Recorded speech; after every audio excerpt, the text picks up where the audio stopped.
The magical dragon tries to summon a goddess with miraculous beauty and healing powers. However, instead of the goddess, Kim Ojin appears. Disoriented and confused, he assumes he must be dead and starts recalling his past life. The grueling years in vet school, frequent scoldings, finally earning his veterinary license, and then enduring 3 years of underpaid work while caring for abandoned pets. After endless struggles, our protagonist manages to open a small clinic, but it barely survives. Customers are non-existent, and even the lights on his signboard have gone out. One night, as Ojin lies in bed reflecting on his miserable situation and overwhelming debt, he hears a strange sound. Before he can react, our boy suddenly finds himself in a cave surrounded by treasures and a radiant summoning circle. Convinced he's ended up in hell, he demands to know why he's been brought there. The dragon explains it summoned him to treat its pet. Expecting a terrifying monster, our hero is stunned when the dragon opens its claws to reveal a small, weakly sleeping fruit bat named Catless. Observing the frail, dehydrated bat, Ojin immediately snaps into professional mode, asking about its name, symptoms, and how long the dragon has cared for it. Proudly, the dragon says he has owned Catless for a week, ever since keeping pets became popular among dragons. Remembering his disdain for those who adopt pets on a whim, our protagonist asks if Catless has been eating properly. The dragon confidently replies that he feeds it fresh animal blood,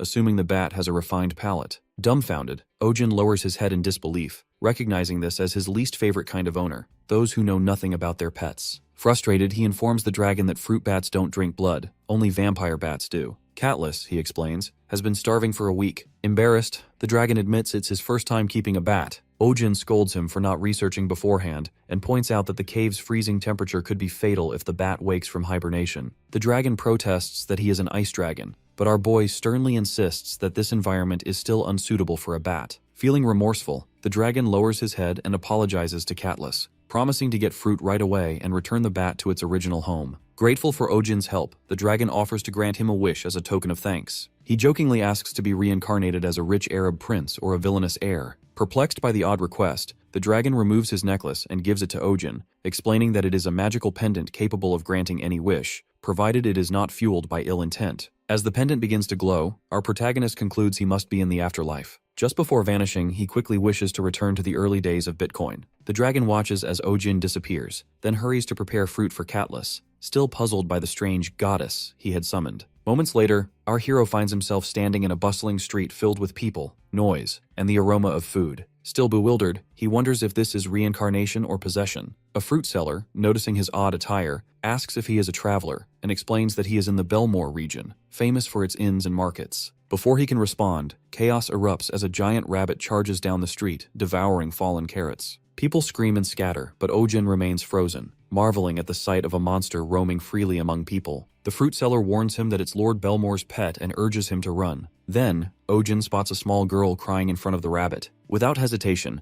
our boy rushes forward, grabs her, and pulls her away just before the creature can reach her. As the rabbit lunges again, his pendant glows, and a blue leash materializes around it. The crowd gasps, murmuring that he must be a wizard. The fruit seller, clutching her sister, remarks that our protagonist doesn't look like an ordinary traveler. Lord Belmore soon arrives, furious to see his pet restrained. Ojin explains that the rabbit nearly attacked a child, but Belmore refuses to believe it. Losing patience, our hero snaps that the worst pet owners are those who ignore their pet's faults, warning that the rabbit's bite could easily crush a skull. The fruit seller and her sister exchange approving glances at his candor. Examining the rabbit more closely, Ojin notices its ears and realizes it's a domestic rabbit suffering from stress and overfeeding. When he questions its behavior, Belmore admits that the rabbit, Elizabeth, often pulls out her own fur. Ojin explains that such stress could be fatal and advises against taking her into crowded places. When Belmore asks about exercise, our boy suggests letting her move freely at home and discourages spoiling her. Shocked and ashamed, Belmore tears up, admitting that people ridicule him for raising a rabbit, but Ojin clearly understands animals better than anyone else. Belmore summons his butler, gives Ojin a pouch of coins, and asks him to check on Elizabeth from time to time. After apologizing to his pet, he leaves with her, while our protagonist mutters under his breath that he won't be visiting this place again. Suddenly, people gather around, cheering and praising Ojin's bravery. The fruit seller thanks him for saving her stall and offers him a discount. But when our hero explains he has no money, she points to the pouch. Opening it, he discovers gold coins and bites one to confirm it's real. Realizing it is, our boy smiles faintly, thinking that perhaps he can finally open another clinic here and pay off his debts from the human world. Ojin thanks all the interviewers who have come for the job selection and, half amused, remarks that he hopes one of them will be chosen. He then announces it's time to begin the interview, calling it a game of life and death. Briefly, our protagonist's thoughts drift to Lord Belmore, who had generously offered land and money when Ojin decided to settle down in this new place. Thanks to that support, the second branch of his pet clinic opens without trouble. Lord Belmore even prepares a shop for him, though it's oddly stocked with rabbit supplies. Still, our boy doesn't mind. After all, it's free, and his connection with Belmore already seems invaluable. Business soon takes over Ojin's days, but he realizes he knows very little about this world, especially about the dragon who brought him here. That creature had promised to send him home, only to abandon him in this strange land. Determined to find answers, our hero decides to post a notice outside his new shop,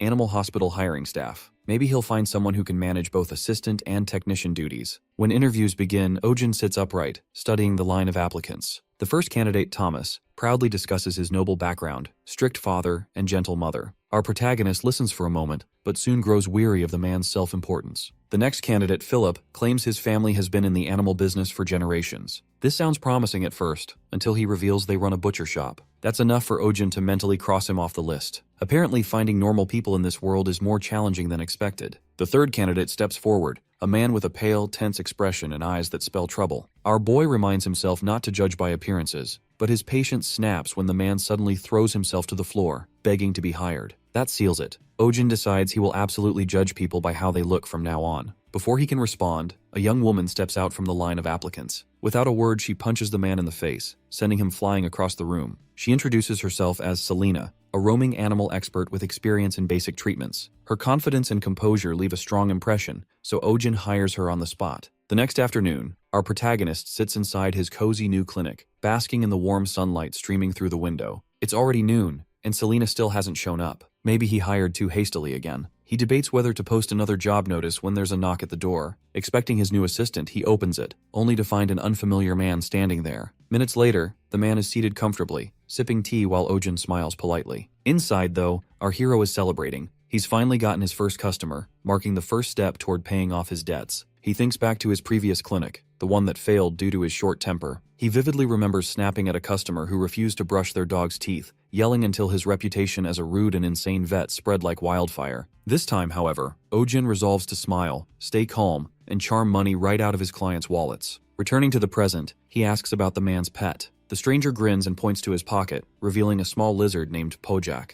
Our boy is almost relieved. It appears to be a normal creature for once, rather than one of the bizarre animals that usually populate this world. That relief is short-lived when the man casually admits to grabbing its tail until it fell off. Ojin fights the urge to scold him and shifts his focus to the lizard. He carefully examines Pojak and notices its skin is dry and red, clear signs of improper shedding. When he mentions this, the man warns that Pojak can be aggressive. Almost immediately, the little creature proves him right by spitting a burst of fire straight at our protagonist. Before Ojin can react, Selena bursts through the door and knocks him aside, saving him from the attack. The flames scorch the wall behind them. Dazed and bleeding slightly from his mouth, Ojin mutters that getting hit might have been less painful. As he regains his composure, he realizes his first patient at the new branch is a salamander, a fire-breathing lizard that can't be handled bare-handed. He wonders if the clinic even has anything fireproof. Meanwhile, the man gazes dreamily at Selena, calling her beautiful, while she questions him about where he found the creature. He proudly explains he picked it up from the mountain behind the village, claiming it was love at first sight. Selena tells him that keeping a salamander is illegal, as they're endangered due to overhunting. Still, she reassures him that if they claim to be holding it temporarily for medical treatment,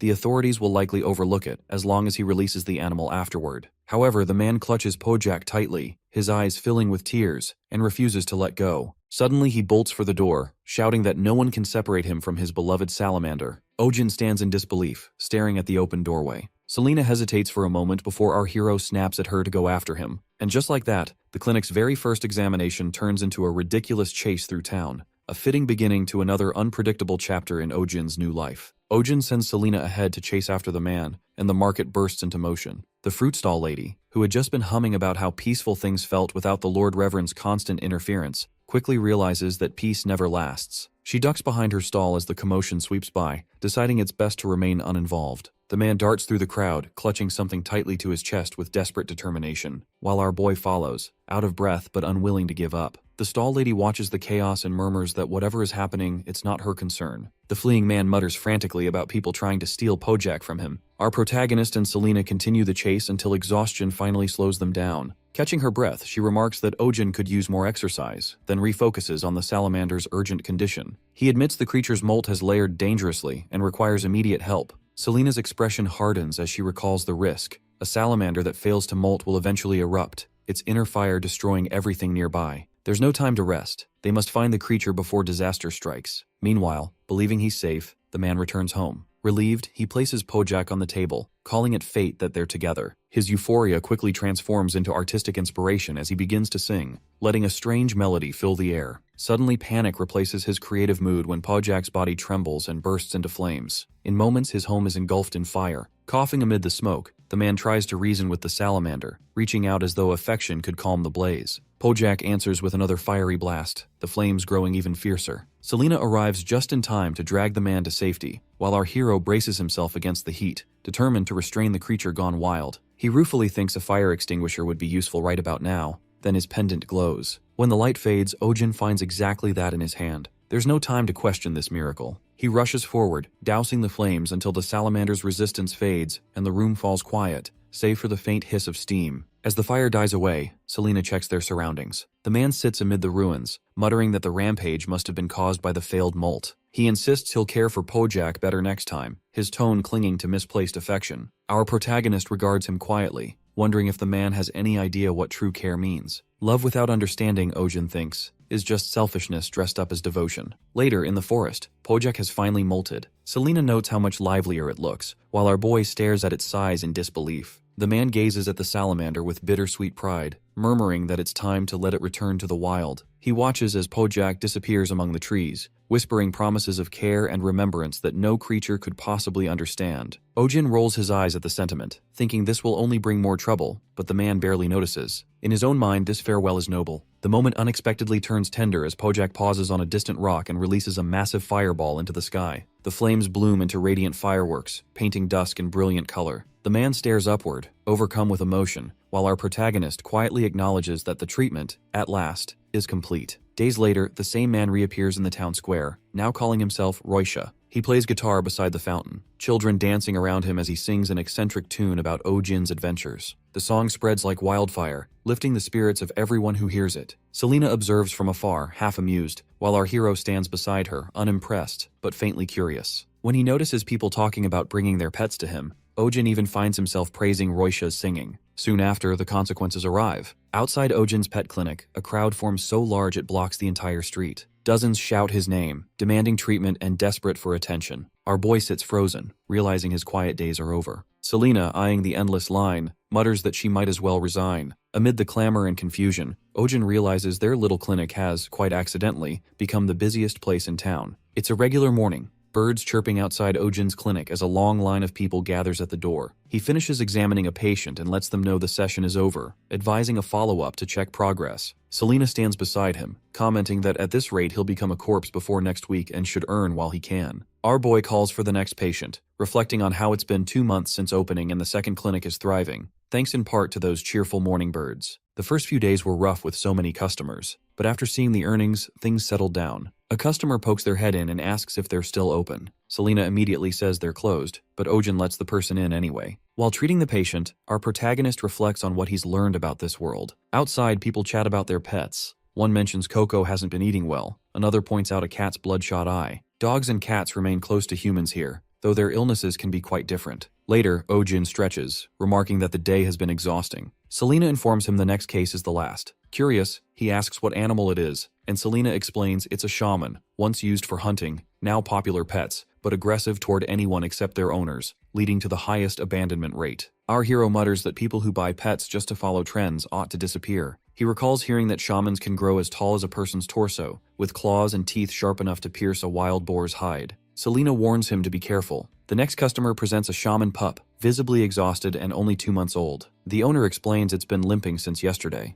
Ojin examines the leg, noting a puppy this age should have healthy joints. Checking the paw, he finds a thorn lodged in it, removes it with tweezers, disinfects the wound, and assures them it will heal. The little shaman wobbles around, and our protagonist watches quietly while Selena glances over, mildly curious. As the owner leaves, Ojin sighs in relief, saying the day is finally over. Selena observes that he looked happy. He seems puzzled when she asks whether it's because the puppy was cute or because his shift has ended. Selena teases that it's rare to see him happy for reasons other than money. Ojin replies that none of today's patients were seriously injured and explains that the hardest part of being a vet is seeing sick animals. The more he cares, the more it hurts, so he tries to remain detached. His thoughts wander to a customer from his old world, someone who left their pet for an extra month while vacationing. Our boy recalls greeting them sharply and realizes that since then, he started scolding guardians more often. As closing time approaches, Selena notes it's getting dark. Ojin mentions the large number of customers and urges her to move faster before sunset. Suddenly, the same man from the interview appears outside, calling for help. Ojin turns to Selena, asking if she can handle exorcisms. She responds that maybe she could, if physical attacks actually worked on spirits. The man bursts in, grabs our protagonist, and drags him out through the window, leaving Selena speechless. Later, in the forest, Ojin lies on the ground while the man apologizes repeatedly, insisting he didn't expect our hero to be so out of shape that he couldn't climb a hill. Ojin demands to know who he is, realizing this isn't a ghost. The man introduces himself as Schwein, an administrative civil servant for the territory, and explains he brought our protagonist there after hearing about his talent for calming the Lord's rabbit. Schwein asks him to catch a stray dog. Ojin refuses, arguing he's a vet, not an animal rescuer. Selena, appearing nearby, adds pointedly that they're not a rescue team. Schwein insists they're the only hope left, explaining that 2 months ago the stray took over a spot in the middle of the mountain, right where their new trail construction is set to begin.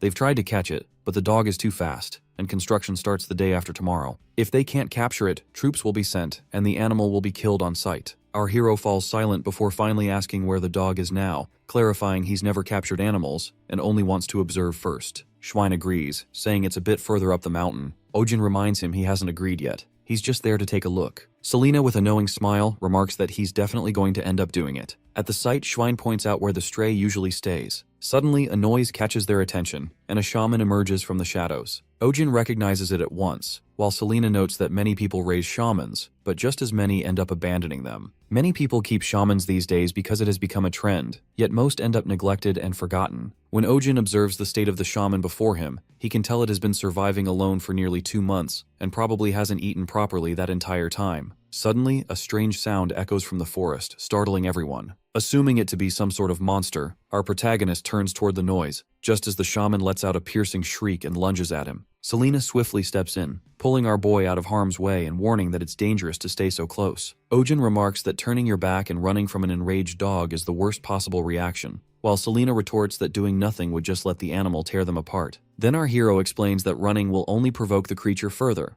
They need to find a way to divert its focus. Before he can finish his thought, the shaman unexpectedly goes still. Everyone freezes, stunned by the sudden calm, and our protagonist wonders aloud why it stopped. He recalls Schwein describing the animal as a hunting dog, and points out that such a creature, if truly angered, wouldn't retreat so easily. Yet right before their eyes, the shaman quietly wanders back into the forest. Selena mutters that no one can truly grasp what goes on in a dog's mind. Meanwhile, Schwein explains how the creature frequently chases people away, its behavior having become such a nuisance that villagers from the nearby settlement send in constant complaints. As Ojin listens, he sinks into thought before curiosity takes hold. He asks what kind of complaints they've received, and Schwein describes how the locals refer to the animal as a vicious beast that roams the mountain, one they consider dangerous and demand to be captured. Our hero reflects on this, then wonders aloud if anyone has ever actually been injured by it. Schwein starts to agree instinctively, but, after pausing for a moment, admits that not a single person has ever been harmed. Turning to Selena, our protagonist recalls that she once mentioned the loyalty of shamans toward their masters, and asks if she still believes it. Selena confirms that she does, and Ojin's expression shifts slightly, as though something has just clicked in his mind. The next morning, Ojin and Selena set out toward the nearest village at the base of the mountain. Their focus shifts from confronting the stray to uncovering the story behind it. Now, our boy seeks the dog's former owner, believing that understanding its past is the key to reaching it. Though time is short and other methods might seem easier, he knows that simply trapping the animal with food will not work. The dog's frail, hungry body speaks of something stronger than instinct,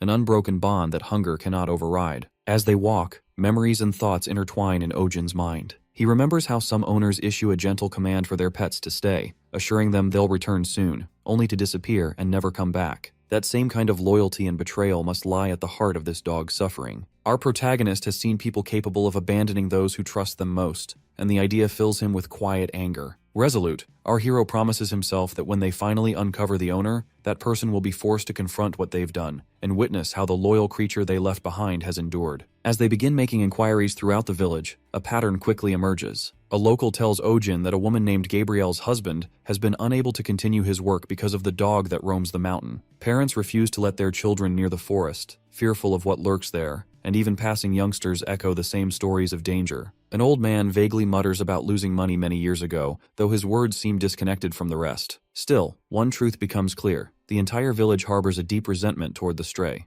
After hours of questioning, our boy and Selena stop at a quiet corner of the street, weary from hearing the same fearful accounts. Ojin begins to suspect that perhaps the dog's owner isn't from this village at all. Selena agrees, noting that if nothing else, everyone they've met shares a common hostility toward the animal. It's then that a woman with long hair approaches them. She has overheard their questions and, with a solemn expression, mentions that they're looking for Jake, the man who once owned the dog. She urges them to follow her and leads them toward Jake's house. Ojin notices how distant the home is, almost hidden among the trees, and the woman explains that Jake lived alone, separated from the villagers, which is why so few people knew him. When they reach the small wooden house, she stops near a modest grave by the entrance and quietly reveals that Jake died 2 months earlier in a landslide. She explains he had no family and that she herself arranged the funeral. Furthermore, she insists that Jake never abandoned his dog. He simply never made it back. The woman also confesses she once tried to bring the dog home but failed, and now, with sadness heavy in her tone, she begs them to help the animal, whom she calls Max. The weight of her words sinks deeply into Ojin. A quiet remorse fills him as he realizes how wrongly he had judged the situation. Our hero offers a silent prayer for Jake's peace, expressing his regret, and makes a firm promise that they will save Max, no matter what it requires. Later, back in the forest, Schwein remarks to the officers who have just arrived that he expected them the following day, noting they must have finished their prior mission earlier than anticipated. He suggests postponing their current task, to kill Max, until tomorrow, but the officers dismiss the idea. One of them insists there's no reason to wait, and that the matter should be handled immediately. Since the villagers already despise the dog, he reasons, no one will object if they ended a day ahead of schedule. Back at Jake's house, Ojin steps inside and immediately notices the scent of herbal medicine lingering in the air, a clear sign that Jake was a herbalist. Selena suggests taking anything carrying the owner's scent for now, and points toward some clothes hanging nearby. Our hero's eyes drift to a photo frame on the shelf, showing Jake and Max together. He wonders what could have happened to someone who cared so deeply for his dog. Then Selena notices a photograph on the wall and points it out. It's a picture of a mandrake. She remarks that Jake must have been searching for one. Our boy recalls seeing a mandrake in a movie once, and Selena explains that it's the plant that screams, a rare and extremely difficult specimen to collect. Both remember the strange noise from the forest the previous day. Despite its danger, the mandrake is incredibly valuable, something every herbalist dreams of finding. Meanwhile, Max sits in front of his cave, staring at the sky, lost in thought as he remembers his owner. It was raining that day when he and Jake took shelter inside the cave. Jake laughed at the sudden downpour, wondering if they should wait until it stopped before heading out. Lighting a fire, he placed a woolen blanket over Max, telling him to stay still or he'd catch a cold. Max cuddled close, and Jake, though exhausted, smiled and said they were lucky to have found shelter. While looking around, Jake noticed a plant growing near the cave wall. Recognizing the shape of its leaves, he realized it was a mandrake. Astonished, he admitted he never thought he'd see one outside of books. Excited, he decided to return home to get his gear, telling Max to wait and promising he'd be right back. Max barked softly, but Jake reassured him it wasn't far. Smiling, he stepped out into the rain. Then, a sudden landslide of massive rocks came crashing down, killing him instantly. Time passed. The fire in the cave died out, but Max continued to wait faithfully. The next week, some tourists passed by. One of them noticed the dog had been there for a while. They assumed he'd been abandoned and, feeling pity, decided to feed him. But when they approached, Max shrieked and backed away in fear, driving them off. Startled, the tourists left, muttering that the dog was dangerous and that it was no wonder the owner had left it. Max returned to the cave and sat again, waiting for Jake, unaware he would never return. In the present, as Max recalls Jake, the officers approach. One suggests there's no need to rush since it's getting late. They should head to the lodge soon. Standing before Max, they ready their tranquilizer darts, enough to take down a shaman. Schwein pleads with them to wait 1 more hour, explaining that he's hired someone to help rescue the dog. From what Schwein has seen, Max has never hurt anyone and is simply a dog with a story. The officer, unmoved, says they aren't there to listen to a dog's story. Their job is to protect the residents, and that's all that matters. As he raises his gun and aims, Max pants heavily. Just as the officer is about to pull the trigger, Selena and Ojin arrive, stopping him. Selena insists they must rescue the stray, not harm it. At that moment, Max sees an illusion of his owner standing before him, smiling gently. The figure tells him that he's come to get him and that Max has waited a long time. Overcome with joy, Max moves forward, tail wagging, believing his owner has finally returned. Our protagonist steps closer, his voice low and soft as he admits he isn't the one Max has been waiting for, but tells him it's time to go home. A lone night settles over the forest, where a deer runs for its life. chased by a wild creature whose glowing yellow eyes cut through the darkness. Its sharp shriek echoes through the trees, shattering the stillness of the woods. By morning, the quiet inside Ojin's clinic is disrupted as a customer bursts in, frantically begging for help with their pet. Our hero looks down to find a ping-ping panda so overweight it can hardly roll over. He mutters in disbelief while the owner insists the panda has grown weak and barely eats, only 7 meals a day now. Ojin sighs, warning that if it doesn't regain a healthy weight, it could fall gravely ill. The owner looks shocked, unwilling to believe it, and our boy calls for the next patient without another word. Schwein steps in with his usual courteous smile, greeting our protagonist politely. The sight of him reminds Ojin of Max, the dog that once came down from the mountain after losing his owner. Max had lingered for days by his master's grave, unable to accept Jake's death, pitied by everyone in the village until he finally opened up to the one who visited and cared for him, Schwein. When Ojin asks what brings him there and if something has happened to Max, Schwein denies it and instead reveals a mandrake plant from his bag. Selena notices something odd about it. Its root is exposed above the soil, unlike most mandrakes that prefer to stay buried deep. Schwein explains that Jake, before his passing, had discovered the mandrake and decided to keep it as a memento. Yet, when they tried to replant it, the mandrake kept forcing itself out of the ground, screaming endlessly day and night until everyone in the village was forced to wear earplugs. Some even suffered ruptured eardrums. Selena mentions that such behavior can happen, as mandrakes are known to be temperamental about their surroundings. Schwein sighs that the plant has become impossible to manage, noting that it is quiet now only because it is asleep, but once it wakes, chaos begins. He pleads for Ojin to take it. Our protagonist refuses, insisting he treats animals, not plants, and that anything that screams can't even be considered one. Schwein insists it is neither plant nor animal but something far worse, a demon. Ojin retorts that if that's the case, the church would be a better place to take it. Before another word is exchanged, the mandrake stirs. Schwein panics, shouting that it's waking and hastily leaves it behind, fleeing the clinic with his companions before our hero can stop them. Frustrated, Ojin curses after them, muttering that he's seen people abandon many things but never a plant. Selena quickly covers the mandrake with a glass shield and reminds him that mandrakes are valuable herbs. Every part of them, from leaf to root, can revive the dying. Our boy grumbles about their worth if they can't be controlled. Suddenly, the mandrake opens its eyes. Selena warns him to cover his ears before it screams, fearing for their eardrums. Ojin, panicking, complains about his missing noise-canceling headphones and braces himself. But instead of screaming, the mandrake smiles. Confused, he watches as Selena studies its behavior. She realizes it seems to like him and asks him to take out his necklace. As soon as he does, the mandrake's eyes widen and it begins dancing with joy. Our protagonist can hardly believe it, while Selena laughs, saying it looks as happy as a sunflower toy she once saw. He mutters about how disgusting that comparison sounds, but Selena simply tells him to raise it in his room for now. Despite his protests, he ends up doing just that. Later that night, a loud knock wakes our hero. Half asleep, he complains that night visits cost extra until a woman rushes in with a wounded dog bleeding heavily. Seeing the deep gashes, our protagonist mutters that the injuries are too severe to stop the bleeding. Selena reminds him that mandrake leaves have strong clotting properties, and at his instruction, she approaches the plant. The mandrake watches her suspiciously, so she hesitates, suggesting Ojin should ask it himself. He grumbles at the absurdity of asking a plant for permission,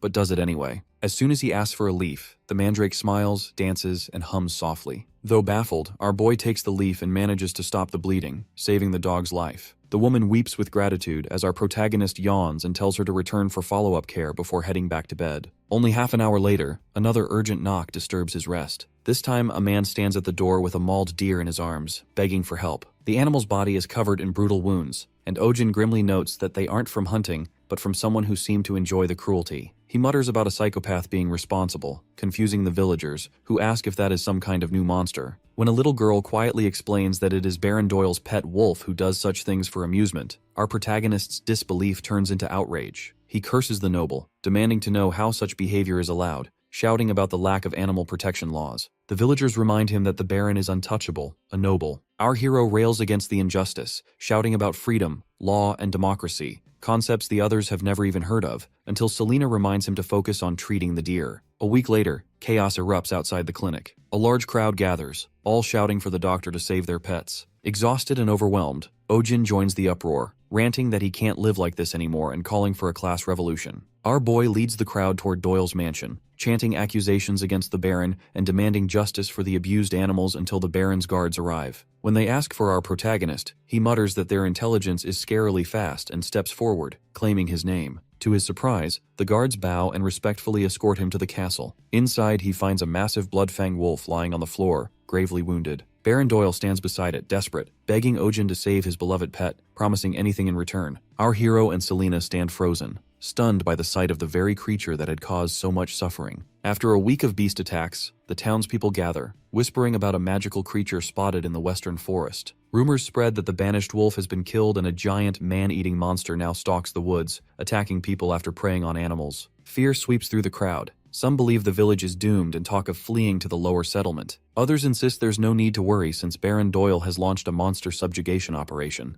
They mention a massive trap set in the forest and soldiers patrolling day and night. The villagers praise the Baron as dependable, convinced they live safely under his protection. Our hero listens, fully aware the truth is quite different. He recalls seeing the Baron weeping and shouting for his men to catch the monster that attacked his child, while his servants worked to calm him and quietly handled the situation. To Ojin, the scene resembles media manipulation from his own world. Selena stands beside him, noticing the wary look on his face. Our protagonist reflects that most of the injured animals brought to the clinic were attacked near the eastern forest, close to the village, while the incident with the Baron's wolf happened deep in the west. Despite this, the Baron's men continue to focus their search on the western woods, ignoring the east entirely. Selena finds it suspicious as well. The villagers rarely set foot in the western forest, a place rumored to be haunted. As they discuss, a man from the glass workshop calls them inside, announcing that the items Ojin ordered, the syringes, are ready. They are mouth-blown, reinforced glass mixed with albarium powder, resistant to heat and shock. Our protagonist examines them, impressed by the craftsmanship, calling the technology remarkable and marveling that they are handmade. The craftsman confides that the process was difficult and insists he cannot make more. Ojin pays him generously, establishing a partnership despite the man's reluctance. Gradually, the clinic fills with several new pieces of equipment. Renovations begin, and Selena inspects the layout, surprised by the organized modern structure. Our boy thinks to himself that this finally feels like a real hospital. One day a man enters carrying bundles of herbs. He presents a variety with fascinating effects. Some induce sleep when consumed or inhaled, others relieve stomach pain or prevent coughing, and one herb has antiseptic properties. Ojin examines them in disbelief, finding their effects extraordinary, some even rumored to treat fatal diseases. He mutters that nothing like this exists even in his world, while Selena mocks his skepticism. Suddenly, a girl dashes in, calling for Ojin to come quickly because the monster has been caught. In the forest, soldiers, hounds, and Baron Doyle stand gathered around the shattered trap, a roaring sound echoing through the trees. The soldiers push forward, claiming the monster is cornered. As our hero approaches, the creature's shadow appears, only to reveal a small cat, crying angrily. Everyone falls silent. The soldiers hesitate, noting it looks like an ordinary street cat, but the Baron insists it is the very creature that terrified his wolf, pointing to its claws and teeth as proof of its evil nature. Ojin realizes the soldiers are serious as they throw a net over the cat. The animal struggles and cries as the Baron laughs, ordering it to be burned. Our protagonist objects, but the Baron demands the cat be dragged alive for public execution. Watching the terrified animal, our hero is reminded of his own world, where a man once brought an injured cat to his clinic, explaining he used to feed it in the shopping district before someone hurt it. Ojin had called such people demons, despising animal abusers above all else. Back in the present, the cat tears through the net, sending the soldiers into a panic as they shout to trap it again. Suddenly our boy gets an idea. He yells for everyone to cover their mouths and noses, then points at the cat's forehead. A scar shaped like the letter M glows faintly above its brow. He declares it the mark of a great demon, the one that brings global plague, the mark of Corona, the great pandemic. Ojin declares the cat to be a demon, the very embodiment of the Great Plague, claiming the infection first spread through rats, then passed to a cat that devoured the infected rodents and absorbed their dark magic, becoming an even stronger carrier of disease. According to our protagonist, this cat is the source of the coming disaster. Once the illness begins to spread, he warns, half the population will disappear. The people, already ready to kill the cat, listen in disbelief. The soldiers scoff at his claim, and even Baron Doyle presses for the truth, doubting our hero's story. Despite their skepticism, Ojin stands firm, recalling a world much like this one that once waged war against a similar plague, a world filled with masks, fear, and chaos. He insists the creature may indeed carry demonic energy, but is still young enough to suppress. Our boy adds that, in his world, a cure was found, and the same might be possible here. Turning to Selena, Ojin silently hopes she'll back his bluff. She does, calmly explaining that with the cat's blood and the right herbs, it might be possible to create a cure. Outwardly composed, our hero worries his ruse might fail. The soldiers mock the story as foolish, but before tensions rise further, the Baron grants Ojin a week. Within that time, he is to heal the creature and present it at the castle, after which the cat will be executed publicly. Back at the clinic, our protagonist exhales in relief, thanking Selena for her quick thinking and impressed at how convincingly she played along. She replies that she hadn't lied, Technically, a cure could be made using the creature and mandrake roots, though it would require hundreds of mandrakes. She asks why he wants to save the animal, warning that once it awakens, its strength may be impossible to control. Ojin explains that this cat isn't the one responsible for the village attacks. He shows records of animal injuries, pointing out that the wounds differ in both size and shape from those the cat could have inflicted. The pattern suggests a completely different predator. Selena quickly realizes the truth. Magma, Baron Doyle's wolf, must have been the real culprit, and the cat merely defended itself. Our protagonist agrees, but finds it suspicious that the Baron, who once hid Magma's attacks, suddenly blames another beast and starts a public hunt. He suspects the hunt is simply a cover, with the cat as the true target. Selena observes that this would explain why the Baron wanted the creature captured alive rather than killed, and why he accepted Ojin's shaky explanation so easily. The remark about his clumsy lie irritates our hero, but his attention soon shifts to the cat's wounds. The scar on its forehead isn't a normal injury, and old marks along its legs suggest long-term suffering. He resolves to uncover the truth about what this creature has endured. Selena watches him closely, realizing he isn't the greedy, indifferent vet she once believed him to be. There's a gentleness in the way he handles the animal, until our boy suddenly hugs the cat, burying his face in its fur and calling it soft and warm. The scene erases Selena's old impression, convincing her that Ojin is simply insane, while the nearby mandrake smolders with jealousy. The next morning, eerie cries echo from outside the clinic. Townsfolk gather, whispering in awe and fear about the strange sounds. Rumors spread rapidly, claiming our hero is battling a demon and purifying the source of the plague. Within hours, public opinion transforms him into a legend, a wizard from another world. The crowd chants his name, hailing Kim Ojin as the Great Wizard. Inside, unaware of the growing commotion, our protagonist tries to feed the cat, only to have it scratch his face again. The creature's temper irks him, but he notices it appears smaller than before. Selena points out that its size and weight have both decreased over the past 3 days, and she speculates it might be losing demonic energy. Ojin concludes it's simply starving. Hunger is fueling its anger, burning away energy and deepening its hunger in a vicious cycle. As our hero wishes for the demonic snack known as Koro, a sudden pain grips his chest. The dragon's necklace around his neck glows, releasing light that solidifies into a familiar chocolate-like treat. The snack shoots straight into the cat's mouth, and it starts chewing happily. Ojin, relieved, continues feeding it with growing affection, while Selena watches in silent disbelief. As the cat eats, the scar on its forehead begins to glow faintly. Selena freezes, suddenly realizing everything makes sense. The creature before them was never just a cat. Monoceros, the horned lion, once reigned as a mythical beast during the era when dragons vanished and mana surged across the world. Revered as sacred, their horns blessed barren lands with water and turned darkness into light. Their hearts held the miraculous power to generate mana, and the horn on their foreheads served as a divine channel through which that energy flowed. Yet, those who dared touch them met inevitable death. After the great mana famine, their kind dwindled, forcing them to disguise themselves as smaller creatures to survive. Though weakened, they never lost the pride of their divine lineage and could never be tamed by mortals, except by one entity, the spirit of healing. At the clinic, the small cat finally passes stool, and Ojin, relieved, praises it while feeding it choro. Selena, watching, wonders whether it's wise to keep luring the creature with the demonic treat. That same night, at Baron Doyle's mansion, a spy reports to him that the cat has been eating obediently, and that our boy holds it in his arms like a child. The Baron, doubtful, listens as his soldiers kneel beside him, their voices uneasy. They speak of the devil's lion and the rumored plague, warning that the creature may not be ordinary. They recall that no human has ever tamed a monoceros, even a weakened one. In the worst cases, the mana inside their bodies can corrupt into poison, turning them into living bombs. Their power, they say, could bring an entire nation to ruin. Baron Doyle, unsettled, remembers Ojin's words about a plague that once consumed his world, a battle humanity fought for years. He also recalls that monoceros were said to reject all food offered by humans. Now he begins to wonder whether our protagonist knows something no one else does. The following morning, the clinic hums with activity. The new assistant, Pio, acting as receptionist, calls for the next patient to enter the exam room. The space feels lively and organized, just as a proper clinic should. Meanwhile, Selena scolds a noisy patient whose animal refuses to stay still. Her irritation grows, and in a flash of temper, she silences the commotion with magic, startling everyone. Ojin watches, horrified as she repeats her spell on another customer, creating chaos inside the clinic. Then, without warning, Selena requests a sudden half-day leave and disappears.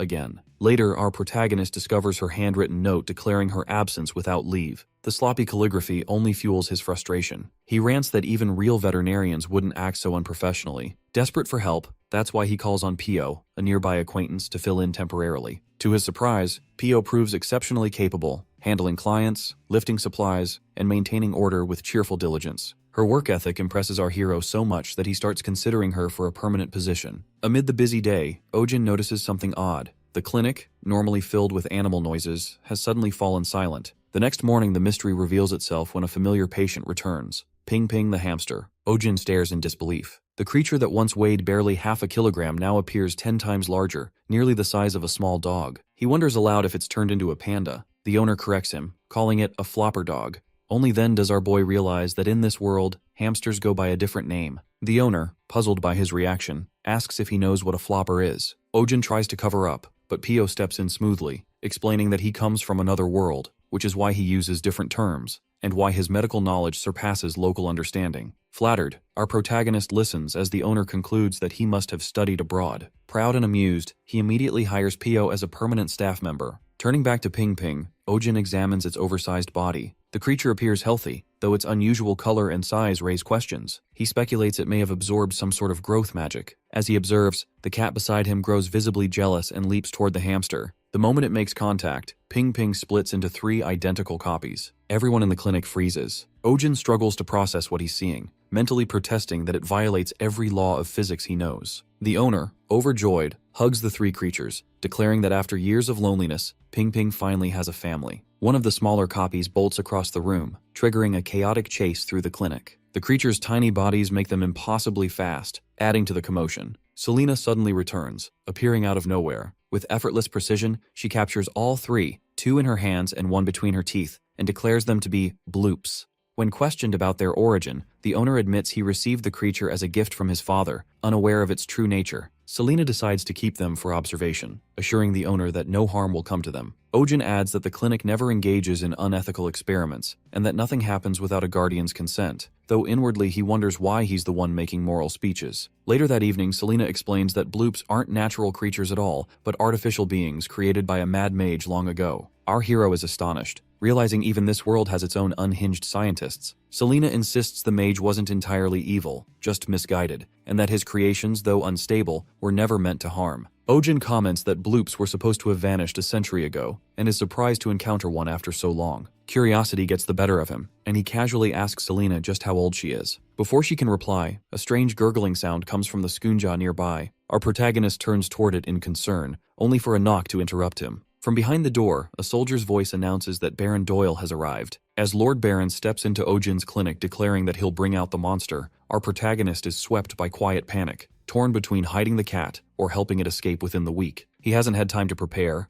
Every moment has been consumed by caring for the creature. Forcing a nervous smile, our hero greets the noble politely, his mind drifting to Selena, already gone and leaving him to face the mess alone. The Baron sits heavily, uninterested in pleasantries, refusing even the offer of tea and demanding to see the monster immediately. Ojin hesitates, mumbling that the treatment isn't yet finished, but Baron coldly points out that if the clinic is still open, the cure must be complete. Our boy quickly invents a wild story. A mishap during the exorcism caused a mysterious imprint to appear between him and the cat, binding them together so they can no longer be separated. Baron's men exchange skeptical looks, muttering that he must be insane to expect anyone to believe such nonsense. Realizing his story is unraveling, our protagonist shifts tactics, questioning why Baron has another black cat locked away in his manor's dungeon. The accusation startles the noble. For a moment, his composure falters. Ojin presses harder, accusing him of plotting to swap out the real cat for an innocent one. Baron, angered and defensive, denies it, shifting blame by insisting that the animal attacks plaguing the village were caused not by Sunja, but by Ojin's own recklessness. Our hero counters that the real culprit was the Baron's own wolf, producing a medical chart as proof. The wounds on victims match the wolf's claws. One of the men snatches the documents, rips them apart, and mocks him. Our protagonist can only grit his teeth, silently cursing the lack of digital records in this world. Suddenly, one of the Baron's men shoves Ojin aside and approaches Sunja's cage. The cat hisses and lashes out, clawing at the intruder. Our boy's thoughts race. Summoning a steel carrier would reveal too much, and any hint of weapons could make things worse. He clutches the pendant around his neck, debating whether to risk using its power, knowing such a move could change everything. Before a decision is made, the door bursts open. Several elves enter, led by Selena and a tall man with long white hair. The newcomer's voice rings with authority as he commands everyone to stand down. Baron recognizes him at once, the insignia of the World Tree, the mana circle etched on his brow, all marks of Kallian, head of the Western Continent's Supreme Inspection Agency and guardian of the Etherian Order. Baron stammers a greeting, masking his unease with a sarcastic remark about the irony of such a sacred order appearing in a shabby clinic. Ojin bristles at the insult but holds his tongue. Kalian announces that they have come in response to reports of an endangered divine beast. Our hero stares, briefly distracted by how unreal the elf seems, as if a movie character had come to life. It dawns on him this must be the reason Selena vanished for days. When she passes the cage to Kalian, realization strikes. Her faintly pointed ears had always been a clue. She too is an elf. Selena warns her superior to be careful, insisting the cat is dangerously fierce. Kalian begins an incantation, surrounding Sunja in a sphere of blue light. As the creature rises weightlessly, he examines the wound on its crown, noting it resembles the cross-section of a world tree branch, the mark left by a mana extractor, a device used to drain the essence of sacred beings. His calm demeanor fades into anger as he turns to Baron, demanding to know if he was the one who severed Sunja the Monoceros' horn. The noble trembles, protesting his innocence, then flees in panic when pressed further. Our protagonist watches in awe, realizing the power and influence of elves here even surpass those of the nobility. He can't help but feel exhilarated by the display. Kalian, meanwhile, remarks that only a handful of weapons could injure a divine beast so, and promises the truth will be uncovered soon. He thanks Ojin for protecting the creature and announces that they will take the Monoceros under their care. Before they can act, Sunja's energy surges. The cat shatters the magical barrier, bolts forward, and buries itself in our hero's arms, pressing close as if terrified to leave him. The elves freeze in disbelief, a sacred being seeking comfort from a human. Sunja clings to Ojin's necklace, body trembling. Kalian's gaze narrows as he studies the pendant, recognition dawning in his eyes. He murmurs to his companions that the rumors are true, and that the implications are greater than expected. Our protagonist feels uneasy under the scrutiny. It's the same look his university professor gave him before trying to recruit him for graduate school. Even Selena now watches him with unreadable eyes. After a pause, Kalian decides to entrust Sunja to Ojin, explaining that although standard procedure would be to bring both human and beast to headquarters for investigation, Selena's presence inspires enough trust. She only shrugs, her boredom apparent. Our boy can't help but question her lack of enthusiasm, wondering how she manages to remain so calm through everything. Kalian performs another spell, conjuring a delicate necklace and placing it around Sunja's neck. The charm glows faintly with protective magic, designed to help the creature regain power in place of its lost horn. Sunja squirms, clearly irritated by the adornment. One of the elves explains the enchantment also contains an emergency signal, allowing them to sense instantly if the creature falls into danger. Ojin marvels at their magical sophistication. It's practically an automatic rescue system. Kalian then produces a ring and presents it to our hero as a token of gratitude, explaining that it shares the authority of the Celestian family along with similar protective magic. Ojin accepts hesitantly, half honored, half anxious about what burdens the gift might bring. Kalian smiles kindly and insists on placing it himself. Though awkward, our protagonist allows it. The elves murmur their approval, noting the ring suits him perfectly. He glances at the shining band on his finger, still uncertain what sort of fate he's just stepped into. Kim Ojin has been single since birth, and now the first ring of his life sits on his hand. An elf's ring glowing faintly with magic that feels far too suspicious. Something about it makes him uneasy. He tries to decline politely, apologizing and saying he can't accept such a gift. Kalian, puzzled, asks why, but our hero explains that, as someone who works with his hands, accessories just get in the way. Kalian suggests he think of it as armor rather than jewelry, though inwardly he notes that Ojin seems completely out of touch. Still, our protagonist holds firm, repeating that wearing anything on his hands would interfere with his work as a doctor. Kalian doesn't argue further. Instead, he murmurs a short chant, and the ring dissolves into light, reshaping itself into a tattoo on Ojin's finger. It looks unexpectedly cool. Kalian instructs him to place the emblem over his heart and say his family name. When Ojin does, his finger glows, and a holographic projection of Kalian appears before him. The elf explains that this magic enables remote communication, a spell for voice and image transmission, and invites him to try saying light. Our boy repeats the word, and a small beam bursts from his fingertip. The elves watch with faint amusement as he waves his hand excitedly, genuinely impressed by the spell. Kalian assures him there are other functions he'll discover over time, but the most important is the protection enchantment bound within it. Ojin expresses his gratitude, still unsettled by how the ring transformed into a tattoo that feels so advanced. Selena looks on, faintly amused, recalling how adamantly he refused the ring but now seems pleased with the result. Kalian's attention shifts to the necklace around our protagonist's neck, and curiosity flickers across his face. When Ojin explains it came from a dragon, the elves are stunned. Dragons are believed to have vanished 1,000 years ago. He clarifies that he heard the same, but explains he once treated a dragon's sick pet as a healer. In return, the dragon gave him the necklace and promised to send him home, but instead, Ojin ended up in this world by mistake. Realizing once again how deeply everyone here understands magic, our hero asks if anyone knows how to send him back. Before he finishes, all three elves stare at him wide-eyed, then kneel. They begin chanting reverently to the spirit of healing, thanking fate for granting them the honor of meeting him. Ojin freezes in bewilderment. They really think he's some kind of divine being. Our boy protests, insisting they're mistaken. He's just an ordinary human caught up in a dragon's error, and the dragon's pet wasn't even seriously ill, just neglected. Kalian, however, points out that he still received a necklace imbued with a dragon's power. Ojin mutters that he only accepted it for travel expenses after being thrown into another world against his will. Kalian takes his hand solemnly and explains that their world faces a grave crisis. Mana, the sacred energy sustaining all life, is fading. Once it flowed abundantly, but since the dragon's extinction, it has dwindled, causing divine beasts to vanish and the very world to wither. If the depletion continues, the next generation won't survive. To combat this, the world's leaders formed the Etherian Order, an organization dedicated to preserving mana and restoring balance. Our protagonist, half listening, interprets it as something like a magical environmental agency. Kalian continues, saying that ancient legend speaks of the spirit of healing, a being bearing a dragon's authority who would one day save the world. When he says this, all eyes turn to Ojin. He points to himself in disbelief, asking if they really mean him. Kalian nods solemnly, confirming that they have awaited his arrival for centuries. Our hero tries to explain again that they're completely mistaken,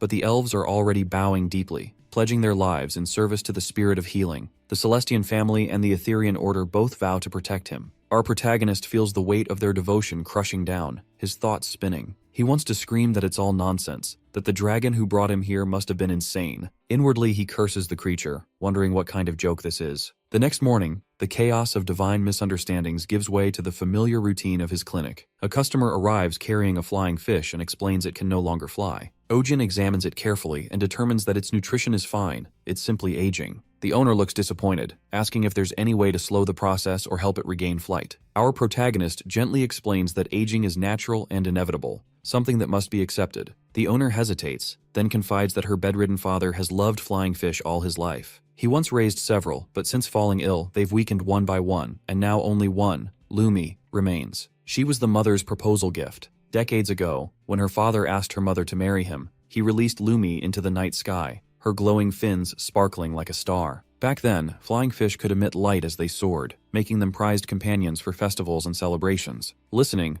Ojin thinks that proposing with a fish instead of a ring sounds tacky, while Selena explains it was once considered romantic. The owner smiles faintly, admitting it isn't anymore. She continues, saying that after her mother's passing, her father's health declined, and now he spends his days in isolation, caring for his remaining fish. Recently, the owner's father confessed that if Lumi loses her ability to fly, he'll have no reason left to live. Our boy recognizes the sorrow behind the story, like the last leaf clinging to a branch before winter. Selena, unmoved, casually suggests buying new fish, which shocks him with her lack of empathy. The owner, close to tears, begs our hero to heal Lumi, to save her father from despair. But our protagonist can only repeat that Lumi is perfectly healthy. She's simply growing old, and even magic cannot stop time. The owner insists that Lumi must fly again to save her father from dying. Despite Ojin's explanation that Lumi is not ill, only aging, he senses just how dangerous emotional attachment can be. Even in this world, pet owners are deeply bound to their companions. Some refuse to eat until their pets recover, while others wish to die alongside them. Such emotions often cause more harm than good. Suddenly, Kalian appears, urging Ojin to make a promise. Before our protagonist can react, the scene fades, and he wakes up.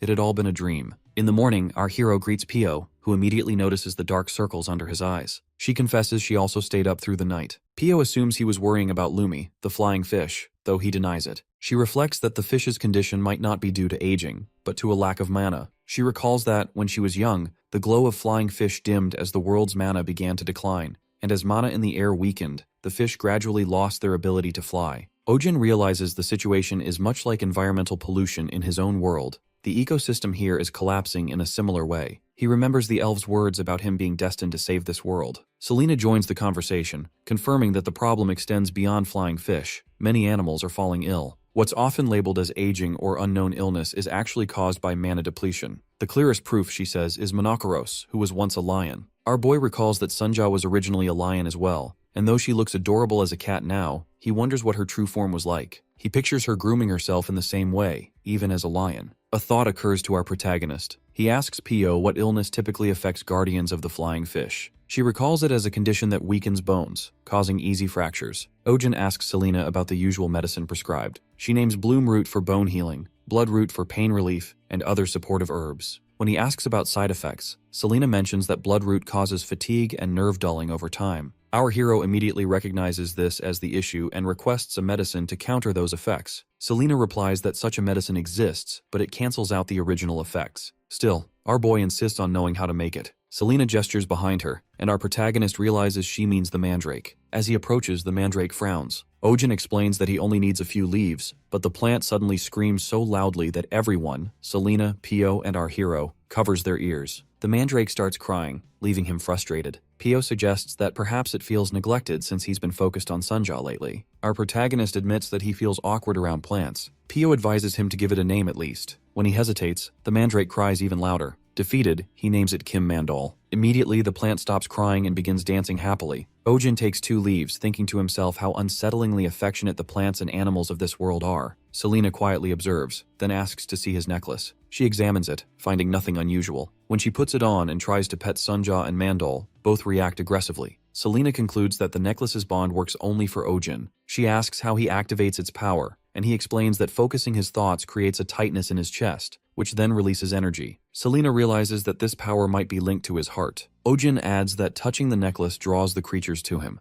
as if they're expecting food. While feeding Sunja his favorite churro snack, Selena notices the glow of energy and deduces that our boy is unknowingly feeding his mana to the creatures. The thought alarms her. Such a connection could be dangerous. Meanwhile, Pio announces that the crushed leaves are ready and has prepared a potion from them. She asks if she should bring another batch, and our hero agrees. Selena watches him in silence, deep in thought. Everything about Kim Ojin, the energy around him, the way life responds to his presence, seems beyond ordinary. For the first time, she begins to wonder if he truly is the spirit of healing the legends spoke of. At Luriel's mansion, she enters her father's room with his medicine and finds him lying on the floor. She rushes to help him up, quickly realizing that he had tried to stand because Lumi wanted to stay near the window. Despite his frailty, he insists he's fine. Luriel worries that his weak bones make such movements dangerous, but he simply responds that his time is limited anyway. She protests, insisting his illness can still improve, yet he believes death comes not only from disease, but also from losing hope. Tears fall as she begs him to stop speaking that way, but he refuses. At that moment, Ojin arrives with Selena, Pio, and the rest of his group, interrupting the emotional scene. He boldly declares that people die not from illness or fate, but from misinformation, incorrect prescriptions, bad habits, and a lack of proper care. Both Luriel and her father are startled by the sudden appearance. Our protagonist introduces himself and explains that Lumi's inability to fly isn't due to old age, but rather the side effects of the drugs her father has been taking. The father is confused,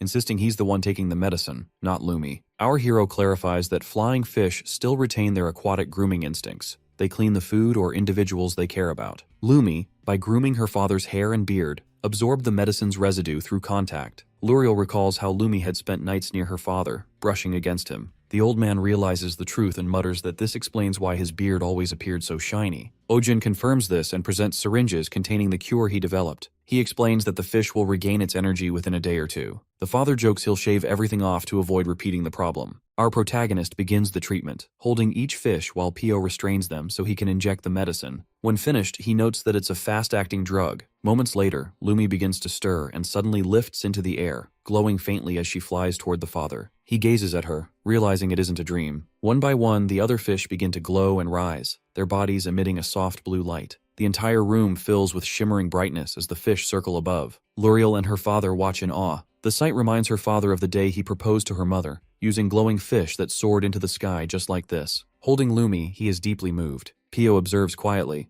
understanding that the reaction came from contact with Ojin's blood and mana, and realizing that he isn't ordinary. Selena reaches a similar conclusion, wondering if he's truly the one spoken of in the prophecy, the spirit of healing. Later, Selena meets with Kallian to discuss it. Kallian believes everything aligns perfectly with the prophecy, and asserts that Ojin's bond with Monoceros is irrefutable proof. Selena questions his decision to give our protagonist the ring that does not belong to him, but Kallian insists that the original owner would have approved. He admits that rumors of the spirit of healing will soon spread across the world, and that they plan to use this to uncover the truth behind hidden forces rather than simply chasing enemies. Selena realizes this is why Baron Doyle was released, to draw out those working behind the scenes. Kallian reassures her that Ojin won't be harmed, and points out that it's no coincidence she met him in this village. Selena recalls first seeing our hero when he subdued a giant rabbit in the village while wearing his mysterious necklace. Although she admits he is unique, she remains doubtful that he is the spirit of healing. Kallian tells her to keep watching, reminding her that the prophecy doesn't only speak of salvation, it also warns of the trials that must come before it. Another quiet morning unfolds at Ojin's clinic. Inside, a blob known as the Bloop sits hunched on a leaf once again, even though its care had already been charged the previous week. Our hero notices it and grows irritated, wondering why it's still here. Meanwhile, Selena is tending to the creature, explaining that she's looking after one of the 3 bloops. She handles it carelessly, prompting our protagonist to step in. He recalls that blobs are divided into core types, which contain a core in their heads, and non-core types, which multiply easily. Containing a core type prevents further division, but the one Selena is handling lacks a core and can reproduce when stressed. Selena confirms that it's a sensitive specimen that multiplies under pressure. Our boy becomes uneasy, all too aware of the dangers of keeping such creatures. Bloops can reproduce uncontrollably and have wiped out entire villages when mishandled. Keeping one in the clinic, alongside volatile creatures like the Mandrake and Sunjaw, feels reckless. He questions the decision silently, realizing Selena hasn't obtained the owner's permission, having acted on her own under the guise of cooperation. Pio, watching the exchange, grows nervous, subtly suggesting that perhaps it's better not to get involved. Our protagonist remembers hearing that elves who cover their ears often do so to hide criminal markings burned in as punishment. The thought lingers in his mind. Selena's habit of acting first, her avoidance of personal questions, and her aggressive temperament all raise doubts about her past. Ojin briefly considers dismissing her, but decides against it given the clinic's heavy workload. Before he can dwell further, Selena signals that it's opening time, and the routine continues. Elsewhere, at Baron Doyle's castle, the Baron speaks through a Lagrima crystal with a mysterious figure. The man demands to know why the Etherian Order appeared at Ojin's clinic. The Baron explains that they burst in suddenly, mentioned a divine beast, interrupted his work, and left. The man grows angry, accusing the Baron of letting the Etherian Order take the Monoceros. The Baron apologizes and promises to recover it, but adds that he doesn't need to steal the beast, as it's already with Kim Ojin. The man is shocked, knowing Monoceros cannot typically coexist with humans. The Baron insists it follows our protagonist willingly. The man orders him to silence everyone who knows, calling him incompetent. The connection ends, leaving the Baron frustrated after a long scolding. He instructs his butler to summon Theodore and Alex, who are currently on leave. The butler mentions they were granted time off after complaining about overtime. The Baron, angered, cancels their leave and demands they be brought back, realizing the problem is only getting worse. Meanwhile, at the marketplace, rumors spread rapidly about the Etherian Order's appearance. Townspeople gossip about seeing the group in person and wonder why such a powerful order would visit a countryside clinic. Word circulates that they came because of a rare divine species. Some claim our hero is not just an ordinary doctor, but someone from another world. Others repeat tales of him subduing a mana-infused beast and taming a divine creature barehanded. Stories twist fact and fantasy until the entire town buzzes with speculation. As evening falls, the rumors take on a new tone. People begin calling Ojin the Spirit of Healing, a figure once believed to be female according to ancient prophecy. Now they say the spirit is a man instead, and whoever gains his favor will rule the world. A woman with long pink hair discusses the rumor with a brown-haired companion, remarking that the prophecy's meaning might shift with this new interpretation. In the noble district of Manhwa, Adrian arrives at his clinic, expecting the usual bustle but finding the place silent. He comments on the emptiness and learns from the butler that no patients have arrived since morning. Suspecting Count Downey of interference, he vows to retaliate. His assistant quietly mentions that the drop in clients might be linked to a new vet clinic in Belmont, Ojin's. Adrian dismisses the idea, reasoning that nobles would never visit a commoner's establishment. Yet his composure falters when he hears that Lady Marianne has cancelled her appointment to visit Ojin's clinic instead. The realization enrages him. Slamming his hand on the desk, Adrian orders his carriage at once, determined to confront the man responsible for his humiliation. Adrian, born into nobility, possessed intelligence, talent, and striking looks, qualities that made his decision to become a veterinarian seem unusual to many. He, however, had a simple reason. He genuinely loved people who adored their pets. With practiced charm, he often reassured anxious owners that their beloved animals would recover, taking satisfaction in easing their worries. Adrian always maintained a clear line between personal and professional life, except when it came to one woman, Lady Marianne Astrid. From the moment she entered his clinic, his heart had chosen her. He often believed he had become a vet solely to treat her unicorn. That conviction turned to bitterness when he learned that Lady Marianne had chosen someone else, a commoner, to treat Lulu, her unicorn. Angered, he ordered his clinic closed for the day and set out for the Astrid estate immediately. At the mansion, Marianne's mother received him politely but with evident disinterest, questioning his unannounced visit. Adrian expressed concern for Lulu, describing the unicorn as sensitive and implying that entrusting her to a random commoner was irresponsible. Her mother corrected him. Kim Ojin, the new vet, was actually a woman. The revelation caught him off guard. She added that, though a commoner, our hero was said to be extremely skilled and so beautiful that people called her a fairy or a spirit. The idea unsettled Adrian, who began imagining what kind of woman could be compared to a fairy, perhaps a golden-haired angel or a mysterious dark beauty. His fantasies were interrupted when Marianne's mother admitted she had fabricated the story to test his reaction and promptly ordered the servants to escort him out. Humiliated but still defiant,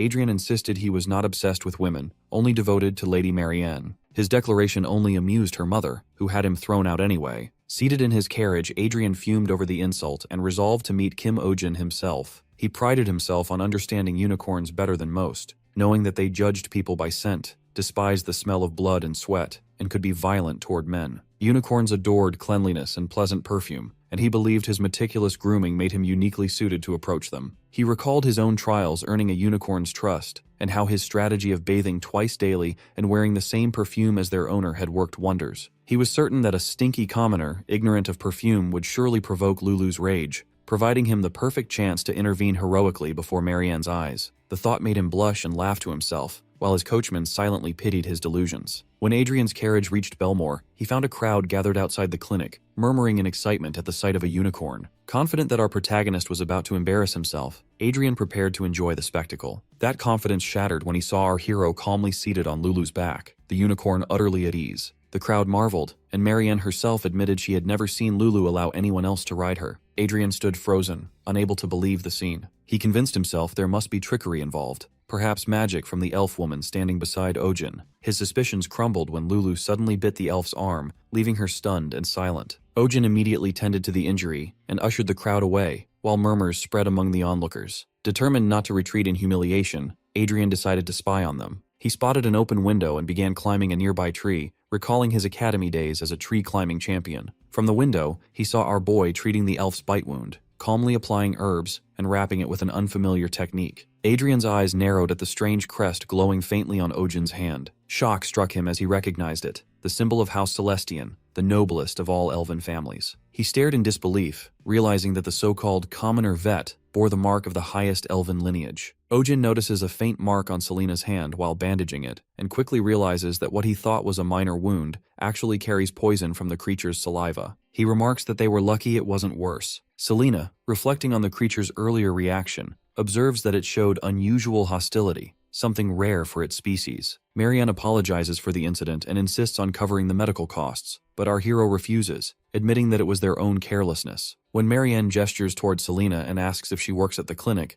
Ojin explains that she's an assistant doctor, handling prescriptions and physical tasks around the place. Marianne acknowledges the arrangement, then comments that despite Ojin's reputation, the clinic seems rather small for someone with his skill. The remark sends our protagonist back to memories of his previous workplace, a cramped, noisy building plagued with a clogged toilet, broken heating, and constant complaints about animals. Before he can finish his thoughts, Marianne interrupts, expressing sympathy for his past struggles and admiration for his achievements. Her tone softens into flustered praise as she compliments him and subtly suggests her family could sponsor a larger clinic, leaving our boy uncertain whether she's proposing business or something else entirely. Before the tension settles, Lulu suddenly lashes out at Sunjaw, sending the room into chaos. Both Marianne and our protagonist rush to restrain them as Selena observes that unicorns, despite their resemblance to monoceros, typically get along well with smaller creatures. Marianne bristles at the implication that Lulu's temperament is at fault, and the conversation quickly escalates between her and Selena. Accusations about manners, bribed reservations, and noble entitlement fill the air. Pio mutters that nobles really do think differently, earning a glare from Marianne. As the atmosphere grows heated, Lulu thrashes wildly, striking a bookshelf and knocking it over. Suddenly, a loud crash erupts. The window shatters and Adrien tumbles through, landing face first on the floor. Everyone freezes as Selena halts the falling bookshelf midair, saving it from collapse. The group stares in disbelief, unsure if the intruder is even alive. Adrien lifts his head, bloodied but smiling,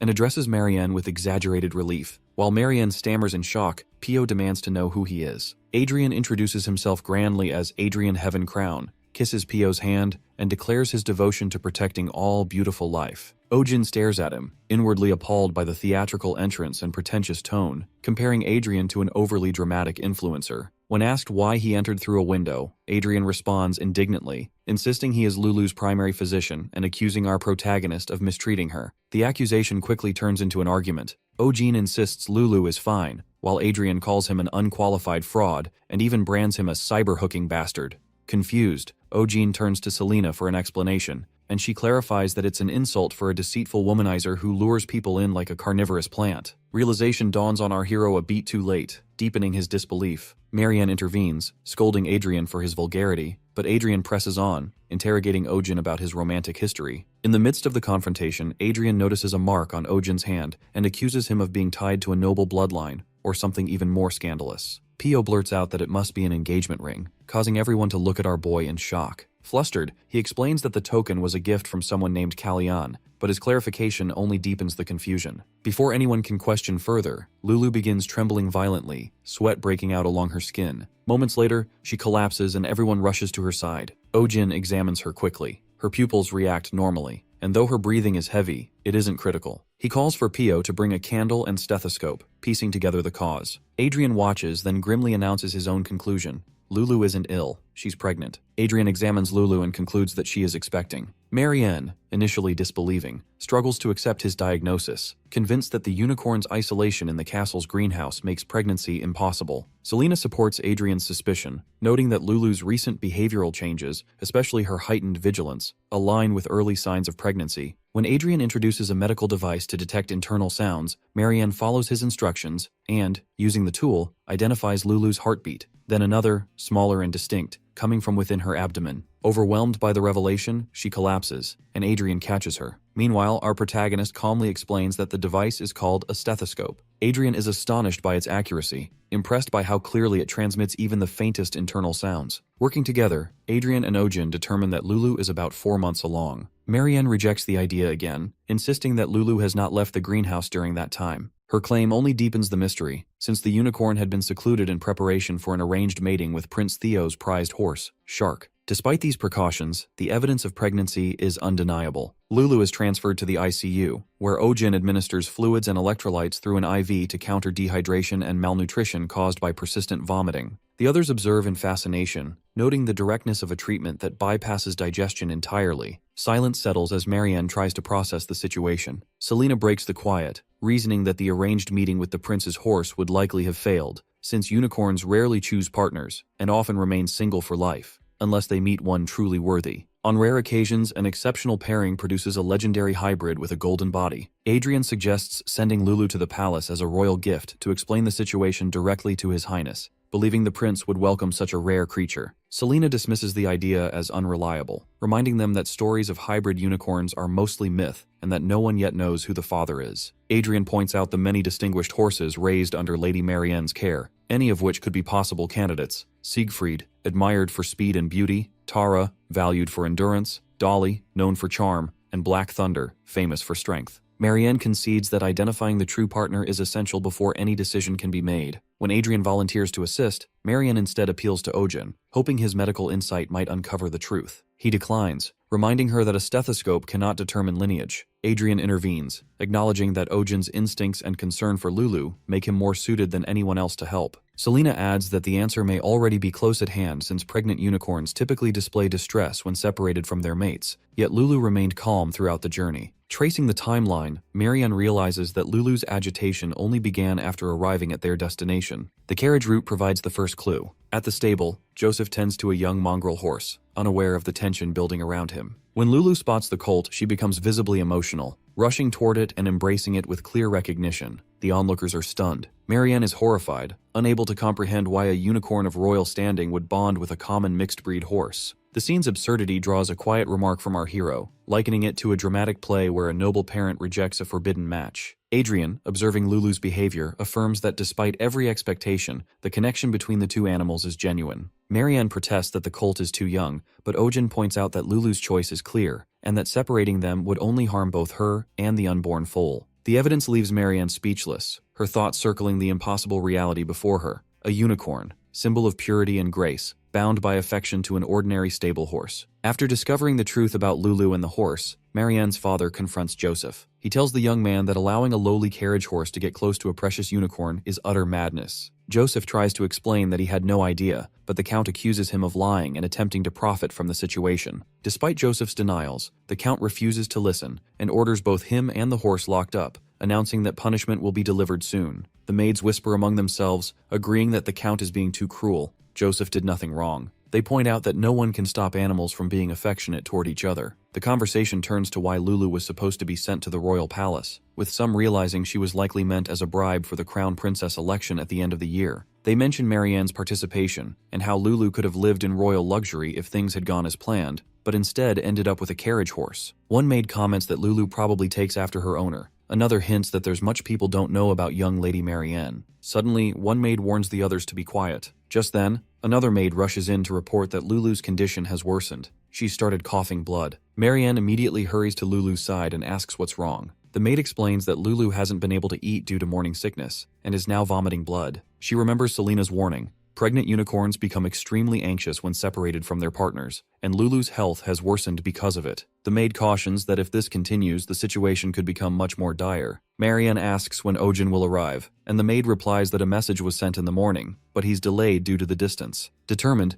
Marianne decides to find another doctor nearby and orders that the horse be brought to Lulu. The man leading the horse urges it to move faster, while the maids complain about the smell. They say that being locked up is no excuse, and that he should have been cleaned before meeting the young lady. The man insists it was urgent. Marianne silences them and instructs that the horse be sent in. The moment Lulu sees him, she immediately runs to him and presses herself close. Marianne orders warm water, saying she'll clean him herself. The maids are shocked, but she ignores their protests and also instructs them to prepare soup for Lulu. She begins cleaning the horse with a towel dipped in warm water, thinking that he's a heartless animal, yet unable to forget how her own parents once disapproved of her relationship with a merchant's son. She reflects that Lulu could have lived surrounded by luxury, but wonders if this simple happiness is what Lulu truly wants. At that moment, our protagonist arrives. He treats Lulu's condition and explains that although animals may have preferences, there is no hierarchy among them. Lulu does not see herself as superior to a horse. He sets up an IV for Lulu and assures Marianne that just being with the one she loves is enough for her happiness. As he provides medicine, he notes that this will help for now, but is only a temporary fix.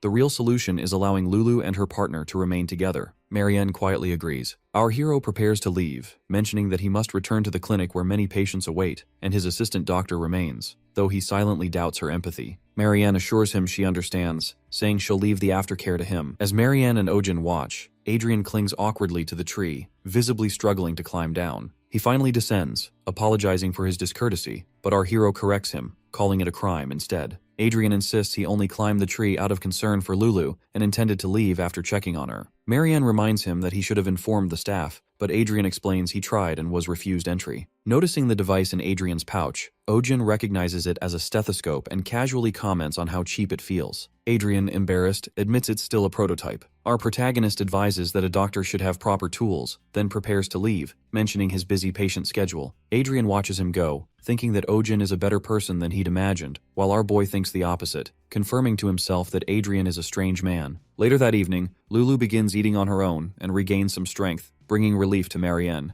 Adrian tells her that love and care are the best medicine and praises her for personally tending to Lulu. Marianne reflects that her stubbornness caused Lulu's suffering and admits she should have reunited them sooner, realizing she was perhaps jealous of her unicorn. She recalls how she was once as innocent as Lulu, but over time grew used to judging others by their status and wealth. Adrian remarks that all nobles are like that, but Marianne thinks back to her first love, remembering how she never cared about status, only the beauty in his eyes. She had given up on him for their mutual happiness, and now wonders aloud if she is truly happy. Adrian responds that first loves always end in heartbreak, and that such pain can blind a person to the love already near them. He suggests her true soulmate might already be close. Marianne feels confused, realizing too late what she had overlooked, and decides to withdraw from the princess selection. As Adrian listens, he secretly takes a small box from his pocket, feeling a rare opportunity forming in his heart. He places it before Marianne and starts to speak, but suddenly she declares that she will make her move on Ojin. Adrian freezes, uncertain he heard correctly, and asks for clarification in disbelief. Marianne continues, saying she would rather hold power herself than marry someone who already has it, leaving Adrian stunned. She ends the conversation by thanking him and saying she hopes they can remain good friends. Adrian feels crushed by her words and vows never to forgive Ojin.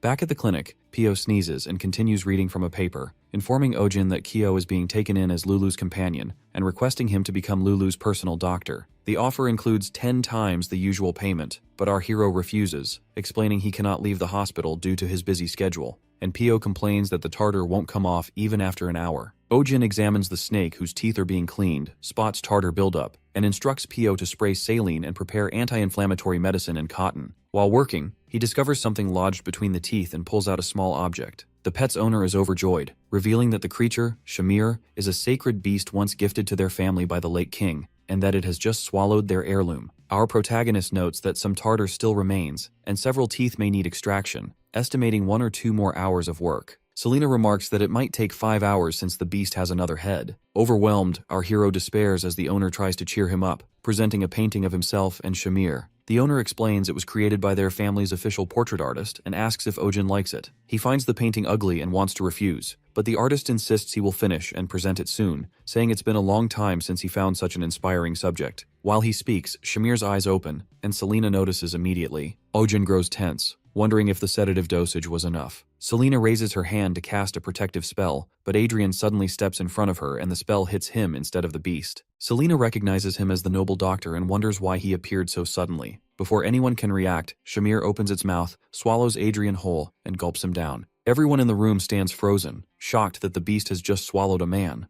The clinic is closed for the day, yet a crowd has been waiting outside since dawn. People complain about traveling from afar after hearing of the doctor's skill, while others discuss trying the hospital in the next village instead. Watching from a distance, Adrian feels his anger rising. He cannot forgive Ojin for making women cry while calling himself the spirit of healing. He recalls a conversation with his assistant. When asked about the spirit of healing, the assistant described it as a legendary being capable of granting the power to rule the world. Adrian had scoffed at the idea, thinking Lady Marian foolish for being swayed by such talk, and believing that he himself looked more like a spirit than Ojin ever could. Yet his mind drifts back to the assistant's words about Ojin's miracles, healing a flying fish, turning a demon apostle into a cat. The stethoscope hanging from Adrian's neck, a gift from our hero, feels heavier as he remembers being asked if he still cherishes it. He had pretended indifference, saying he would return it and asking if a copy existed. The assistant confirmed it. Now, hiding in a tree with binoculars, Adrian muses that he only came to return the tool, wondering why he's here again. Below, our protagonist is treating a hydra. Its 2 heads move weakly as he scrapes tartar from its gums, rinses with water, and applies medicine to prevent inflammation. Watching closely, Adrian feels reluctant admiration, realizing that our boy's medical skill far surpasses his own, even though he'd been a top student at the Royal Academy. Suddenly, the hydra's tail flicks. It begins to wake from sedation. Adrian notices too late as the creature lunges forward toward Helena. He runs to save her, and the hydra swallows him in one gulp. Shock ripples through the crowd. Ojin, momentarily stunned, watches as the hydra's owner cries out in panic. Selena quickly assesses that Adrian has been swallowed whole and prepares to use magic, but our protagonist stops her, noticing the hydra's tongue has turned purple and its breathing is blocked. It has swallowed something too large. Drawing on a method they once practiced, Ojin and Selena move at once. On his count, Selena strikes the hydra sharply, forcing it to perform a Heimlich maneuver. The creature thrashes, and with another strong hit, Adrian is expelled, landing on the ground. The hydra's breathing steadies, and relief spreads among the owners, who praise our hero's medical skill. Our protagonist instructs Selena to check Adrian's condition. She confirms that he is alive but will remain unconscious for a while, due to the magic spell used on the Gemini Hydra. Ojin silently notes that Shamir's condition has also stabilized, though the earlier shock caused bruising on its abdomen. Selena applies ointment and finishes the dressing. Later in the evening, our boy guides the Hydra's owners to be more careful, reminding them that any accident where a pet swallows something is the owner's responsibility. They promise to be cautious, even joking that they'll make sure it never swallows a human again. A few days later, the Baron sends a painting titled The Great Rescue Operation as a gift. Our protagonist dismisses it as bizarre, only to learn that a statue of him saving Adrian from Shamir's mouth has also been made. He feels the world has gone mad. Meanwhile, Adrian remains asleep, unaware of it all, while Pio and Selena watch over him, waiting for him to wake. Adrian wakes up, confused about where he is and what happened. Memories begin to piece themselves together. He was spying on Ojin's clinic, saw the snake awaken, and jumped in to save Selena. The next thing he remembers is being swallowed whole. Inside the darkness, he thinks grimly that it's a fitting end for a vegetarian. If there's another life, maybe being reborn as a unicorn with a beautiful heroine wouldn't be so bad. Suddenly, pain courses through him. He wonders if this is what it feels like to be unborn, silently begging for it to stop. He coughs, and the sound pulls him back to reality. Selena stands beside him, noting that he's conscious now. Adrian, still dizzy, wonders if she's his owner. She tells him not to get up yet. The side effects of the magic will leave him dizzy and nauseous, so he should rest for 2 or 3 days. Adrian quietly agrees. Our protagonist enters with a steaming cup, instructing him to sit up for a moment. He explains that it's medicine for recovery, and insists Adrian drink it all. Adrian obliges, while Ojin mentions he even added some of Mandol's leaves to the brew. He also informs Adrian that Astrid Manor has already been contacted, and that he can rest here for a few more days. Adrian protests, not wanting to impose, but our hero reminds him that as a doctor, he should know health comes first. Adrian thanks him, and our boy says he'll step out so Adrian can rest. As Ojin leaves, Adrian watches and finds himself thinking that our protagonist really is a great guy. Embarrassed about his earlier jealousy, Adrian decides he wants to be more like that someday, until he spots a letter on the side table, an invoice. Loading fee, 500 silver, meal fee, 100 silver, total, 6686 silver.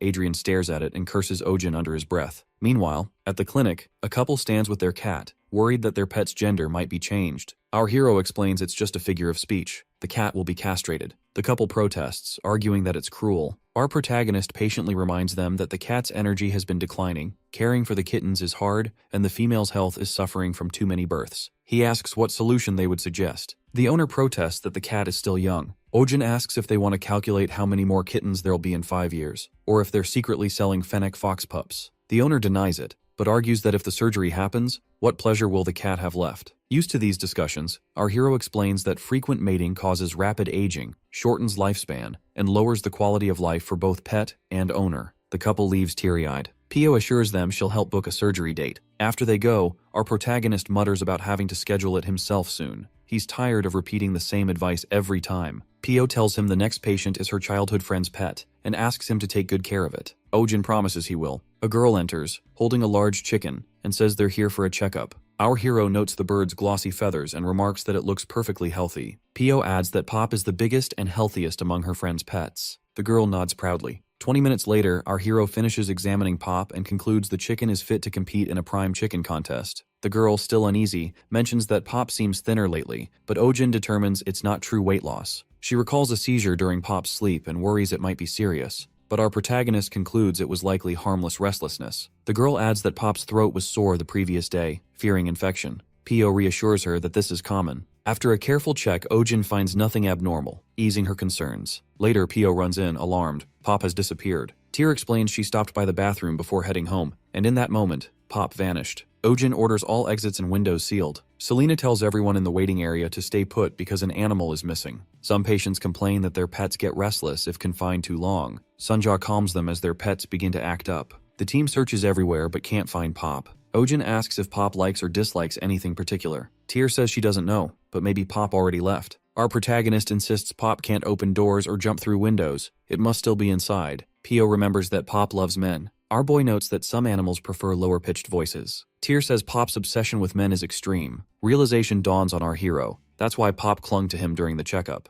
Sunja suggests there's only one place left, a room where a man is sleeping. They rush there and find Pop hugging Adrian tightly. Everyone freezes in surprise. Ojin looks at Tyr, asking why she did this. Ojin confronts Tyr, asking why she deliberately left Pop behind. From the start, he sensed something was off. In all his years as a doctor, he's met countless types of owners, but never a guardian disappointed to hear their pet is healthy. He points out that, no matter how fast a chicken may be, it's too conspicuous and small to lose track of, and far too noticeable to slip through doors and end up here unnoticed. He demands an explanation. Tyr confesses that she did it because the Baroness would never believe someone like her. But if a famous doctor like Ojin claimed Pop was sick and disappeared, she would. Our hero asks who would even believe such a story, and Tyr answers, Baroness. Desperation fills her voice as she begs Ojin to save her. If she tells the Baroness that Pop is healthy, he'll be hunted. A hunting competition is approaching, hosted by the House of Baroness alongside a banquet for an important guest, rumored to include Prince Theo himself. The Baroness, preparing for the event, plans to cook Pop for the feast. The room falls silent. Pio bursts out in disbelief, questioning why anyone would want to eat someone's pet, especially when the Baroness already owns several large fire chickens. Tyr explains that those chickens died last year from a contagious disease. Ojin remarks there must be other ingredients, yet the Baroness insists on Pop. Tyr goes on.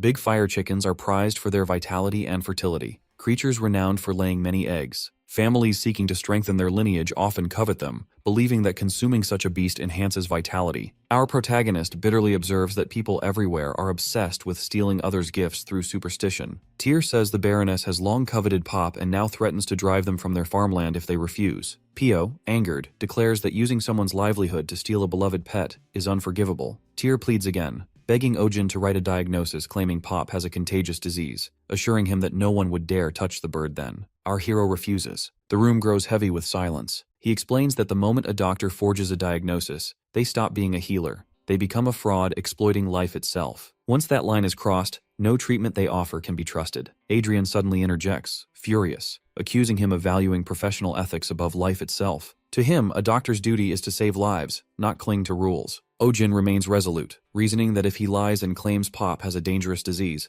the animal will be branded as infected. The barn could be sealed off, and every creature there might be slaughtered. If the truth comes out later, the family could face punishment or blame for future outbreaks. He states that a doctor's purpose is to save lives, but never at the cost of endangering hundreds to protect one. If someone cannot understand that, they are not fit to be a doctor. Tyr lowers her head, apologizing quietly. Outside the clinic, Tyr breaks down in tears. Pio tries to comfort her, assuring her that a solution must exist. Tyr despairs that she can never win against nobility and considers running away with Pop. Just then, our protagonist appears. He tells her there's no need to flee. Though he cannot help as a doctor, he can assist as a fellow pet owner. Tyr and Pio look up in relief as he explains his plan. Ojin instructs Tyr to spread a rumor in the house of Baroness, and without turning, he calls out to the eavesdroppers nearby. He orders them to come out, especially Adrian, whom he assigns an important role. At the Clay's mansion, gossip fills the air. Guests discuss how Duke Astrid's daughter, Lady Marianne, has withdrawn from the prince consort selection, once considered a strong candidate. The Baroness listens with growing satisfaction, believing this is her daughter's chance to rise. She imagines the moment her daughter becomes the prince's chosen and sees it as revenge against every noble who once mocked them. The upcoming banquet, she thinks, will be the perfect stage to secure her daughter's future. Her plans are interrupted when Adrian appears at the entrance.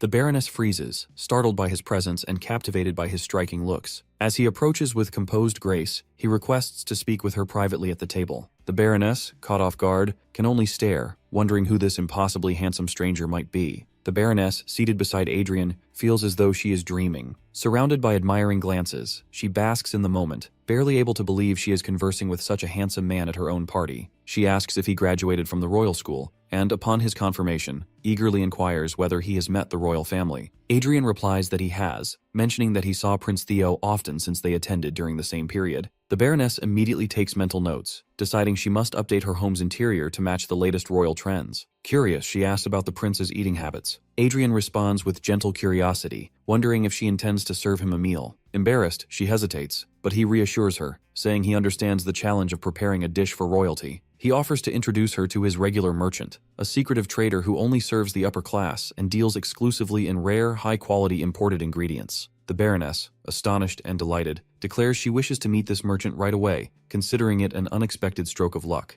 Adrian escorts her to a small cottage, introducing it as the merchant's meeting place. The Baroness is disappointed by its humble appearance, but her thoughts are interrupted as two figures step forward and introduce themselves as Louis Vuitton and Chanel, none other than Selina and Ojin in disguise. Our protagonist welcomes her warmly, and Selina comments that she has arrived at just the right moment. The Baroness, wary, suspects they might be con artists. Ojin presents a dessert, describing it as the latest sensation among foreign nobles, a devilish confection called tanghulu. The Baroness examines the glossy skewered fruit and hesitantly takes a bite. Instantly, her doubts vanish. The crisp sugar shell shatters with a satisfying crack, releasing a burst of tangy juice that floods her senses. The sweetness and acidity combine perfectly. She is overwhelmed by the taste and silently admits to herself that these people are genuine first-class merchants. Once she's impressed, Ojin smoothly shifts the topic, mentioning a rumor that she recently acquired a rare ingredient known as the Plant of Immortality. The Baroness is startled, but our hero continues, describing it as the chickpea of eternal youth, an ingredient said to slow aging, improve health, and even prevent ailments like constipation and hair loss. Enthralled, the Baroness demands to purchase them all, but Ojin explains that every batch is already reserved. Adrian insists that, as a regular customer, they should make an exception. Our boy hesitates, claiming the reserved stock is meant as a gift for the prince from another customer. The Baroness, alarmed, asks if that customer has a daughter of marriageable age. When our protagonist confirms, she realizes the rival's intent, to win the prince's favor through this rare delicacy. In desperation, she offers to pay 10 times the price. Ojin, feigning nobility, refuses to sell for money alone, claiming that their trade is guided by the pursuit of truth, love, health, and peace. Selina suppresses a sigh at his performance, while the Baroness feels ashamed for exposing her greed before such admirable people. Adrian intervenes again, suggesting that surely compassion requires selling the goods to someone in greater need. The Baroness looks at him, touched, while our hero reluctantly agrees to make an exception and sell the chickpeas. Before she leaves, Ojin warns her of a crucial precaution. The chickpeas, he claims, contain the mana of the great big fire chicken, the divine ancestor of all fire chickens. Therefore, anyone consuming them must avoid all chicken-related foods for a time, or else suffer reversed effects: rapid aging, disease, constipation, and hair loss. Though none of this is true, the Baroness is horrified. The thought of being unable to eat chicken torments her. but the fear of losing her youth is even worse. She decides to keep the beans and abide by the restriction. Adrian jokes about older men obsessed with vitality, and our protagonist plays along, mocking the superstition. The Baroness nervously agrees, calling the obsession with fire chicken outdated. Later, back at the clinic, the plan succeeds. Pop is safe. Tyr beams with relief and gratitude, thanking our hero for saving her companion. Ojin smiles, saying it was nothing, and hands her a custom carrier made from the money gained from Baroness Clays. He explains that it will help prevent future mishaps. Tyr, moved, calls him her lifelong benefactor. Our protagonist laughs modestly, saying she can call on him anytime for help. Meanwhile, the mandrake sulks in jealousy as Pop enjoys the attention. Ojin offers Tyr a part-time job caring for animals, and she eagerly accepts. Just as the mood lightens, Pop suddenly tries to swallow the mandrake whole, sending everyone into a panic. After restraining him and securing him in the cage, our protagonist reminds Tyr not to bring Pop along when she starts work. Turning to Adrian, our hero hands him payment for his cooperation. Adrian is surprised by the amount, but Ojin quickly clarifies that medical, lodging, and other fees have been deducted, leaving only 312 silver. Adrian, outraged, grabs our boy by the collar, calling him a con artist for charging so much. Selena interrupts, reminding Adrian that the treatment was effective. Adrian immediately shifts tone, complimenting her skill and thanking her for the recovery he felt after taking her prescribed medicine. Selena promises him an additional prescription to maintain his condition, and he accepts with a smile. After Adrian leaves, Selena questions whether it was wise to let him go. Our protagonist admits that Adrian's medical abilities are decent and that he works well with her. Still, he brushes off the idea of recruiting him for now. Selena remarks that his greed for money has reached its peak and predicts that Ojin will soon regret this decision. Prince Theo sips his tea, listening as talk of the upcoming hunting competition drifts through the room. Baron Doyle kneels in apology, explaining that he has searched for an opportunity to secure the Monoceros, but the hospital is never empty. Theo scorns such half measures and demands a bolder plan, to present Sunja the Monoceros proudly before everyone and seize power with its aid. He warns the Baron that failure will leave him in a perilous position. A sudden commotion interrupts. The Baron's pet, Magma, grows restless at feeding time and lunges for a dish of chickpeas brought in by a servant. The wolf devours them, prompting Theo to erupt in anger while the Baron bows and vows restitution, promising tenfold amends as he scrambles to appease the prince. Meanwhile, at Ojin's clinic, a recent surgical patient is recovering. The staff warn owners that accidents can happen as animals wake from anesthesia and caution them to watch closely. Tyr returns with concerns about Pop's younger sibling, Cheap, who is lethargic and coughing. Ojin examines Cheap, notes a mild cold with muscle weakness, prescribes daily medication, and urges careful care. When Tyr returns the next day reporting no improvement, and that her dog has now fallen ill too, our protagonist recognizes the same symptoms across different species and decides to hospitalize both animals to prevent further spread. Within days, the pattern repeats. Animals from different households arrive with identical signs. Our hero realizes this is more than a simple cold and urgently instructs pet owners to cover their noses and mouths, avoid touching things with hands that have handled sick animals, and to wear gloves. He separates symptomatic animals to the second floor and keeps others on the first. Despite the symptoms being mild, medication brings no progress, and the disease is entirely indifferent to species. Selena warns that at this rate, the outbreak will soon become widespread. Her prediction proves true. The clinic overflows, with desperate owners pleading for care. Forced to turn some patients away, our protagonist watches as every nearby hospital reaches capacity. Lord Baron arrives in a panic about his indoor pet, Elizabeth, who, he insists, should not have contracted anything.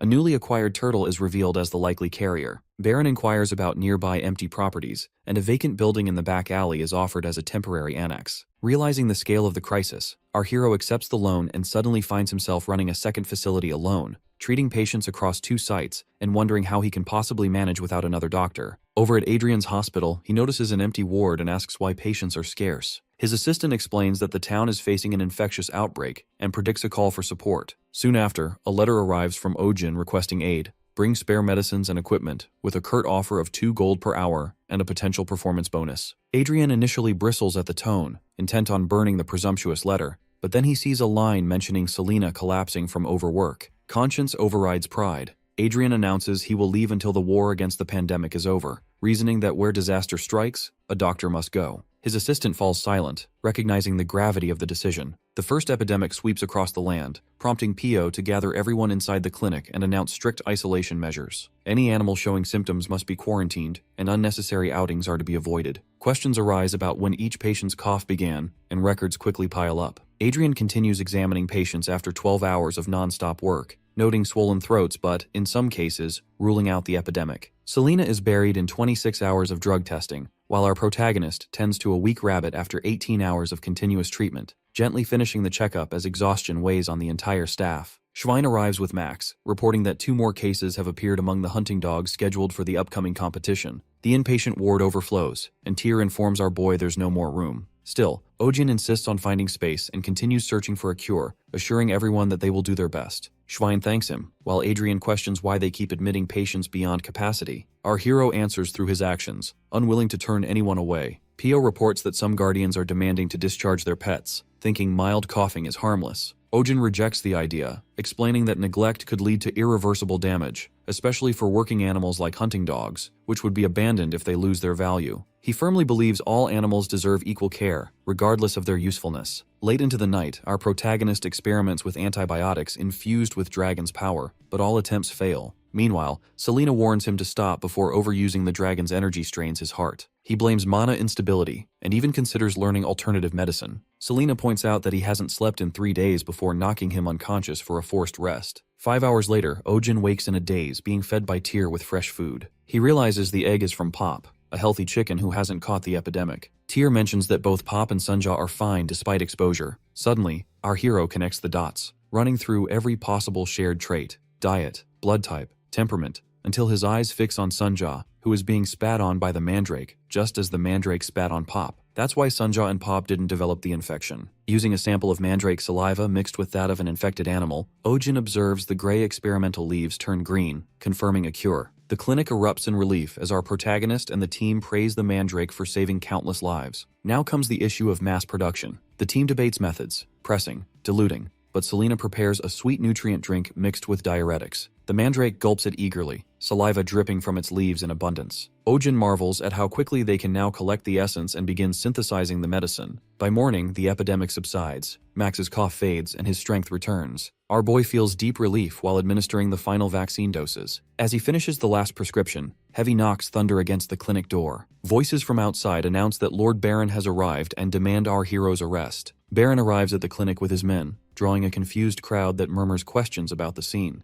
Ojin opens the door calmly, meeting the Baron's gaze as the noble declares his arrest for spreading an animal epidemic and exploiting treatment fees. Our hero's expression tightens, recalling the lie he once spun to protect Sunja. He points to Sunja's fading M-shaped mark as proof of his success, recognizing that the accusation is just a pretext. The Baron's true goal is to seize Sunja. Pio steps forward, defending Ojin's integrity, but the Baron dismisses his words angrily. Our protagonist ends the argument, agreeing to go quietly, but insisting on sedating Sunja first. The Baron hesitates, then relents. Ojin quietly signals Selena to prepare for an escape using magic. Selena misunderstands, readying herself to strike instead. Once Sunja is sedated and placed in the cage, a faint light flickers from our protagonist's ring finger, the signal. Selena acts, not with magic, but with a sudden punch that sends one of the Baron's men collapsing. She grabs Sunja and flees into the crowd. The Baron orders his men to pursue, prioritizing the cat over Ojin. Our hero recognizes their intent, confirming his suspicions. The Baron seizes Ojin by the collar, threatening destruction, but Pio steps in, refusing to let the clinic be damaged. Adrian moves forward to shield Pio, forcing the Baron to withdraw under the watchful eyes of the onlookers. The men take Ojin away. Our boy entrusts the clinic to Pio and Adrian, hoping that Selena can keep Sunja safe. Rumors soon ripple through the city that Ojin, once the hero who fought the Monoxerous, is responsible for the epidemic. The Baron announces a public trial, drawing attention from every corner. In prison, our protagonist rests briefly after days of exhaustion, until the Baron and his wolves arrive. The Baron demands the location of the cat and the elf. Ojin remains silent, inwardly relieved, knowing that Selena and Sunja have escaped. The Baron threatens violence, gesturing toward his growling wolves. Our hero observes Magma trembling, his posture uneven and signs of pain clear. He examines the wolf briefly, noting blood in the urine and lethargy. Diagnosis reveals a severe hernia, neglected for far too long. Ojin concludes that immediate surgery is necessary to save the animal's life. Outside the mansion, Selena hides with Sunja, who grows increasingly restless. Selena steadies her grip, whispering reassurance with quiet determination that our hero is still unharmed. Ojin diagnoses Magma with a hernia, and immediately orders the wolf to be moved to a clean room for emergency surgery. He directs the preparation of tools, medicine, and anesthesia, maintaining a calm authority as the procedure begins. Once anesthesia has taken effect and the area is disinfected,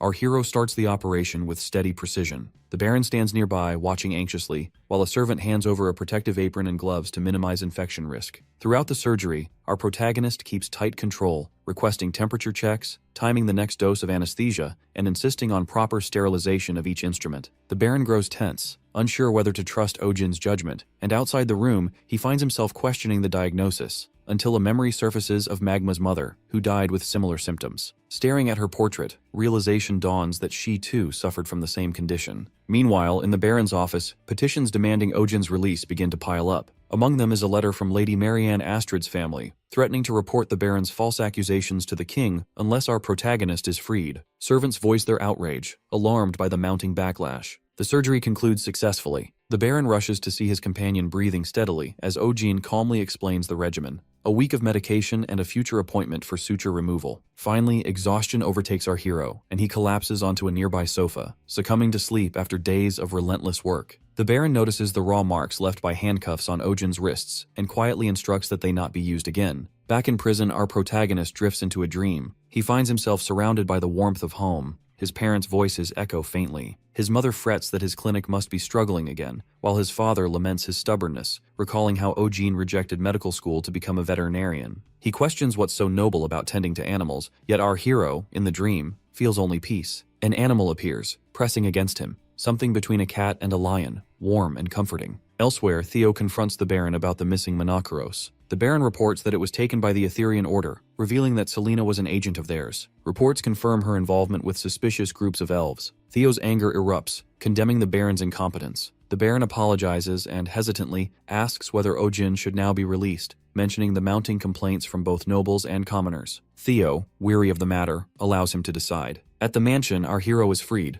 Before leaving, he instructs the servants to return with Magma in 3 days for stitch removal and hands over a list of precautions. A servant mentions another patient, a hunting dog with bad knees, and our protagonist agrees to examine it soon. Stepping outside, Ojin finds his friends waiting at the gate. Shock and relief wash over him as they reveal they were prepared to storm the castle if his release had been delayed any longer. He thanks them, and moments later, Sunja, Mandrake, and Pop rush forward, enveloping him in a joyous embrace. Selena stands nearby, safe and smiling. Holding Sunja close, our hero recalls his dream and the figure so much like her, reaffirming his conviction that becoming a veterinarian was the right choice. From a window inside the mansion, the Baron watches silently. His servant nervously asks if they are truly letting Ojin go. The Baron's gaze lingers on the scene as the servant insists something strange happened in the cell. Monoceros was seen licking the doctor's face before vanishing. The Baron brushes off the claim, though inwardly his thoughts betray a deep uncertainty, declaring Ojin the winner of their conflict. Days later, a sealed envelope arrives at the Baron's desk,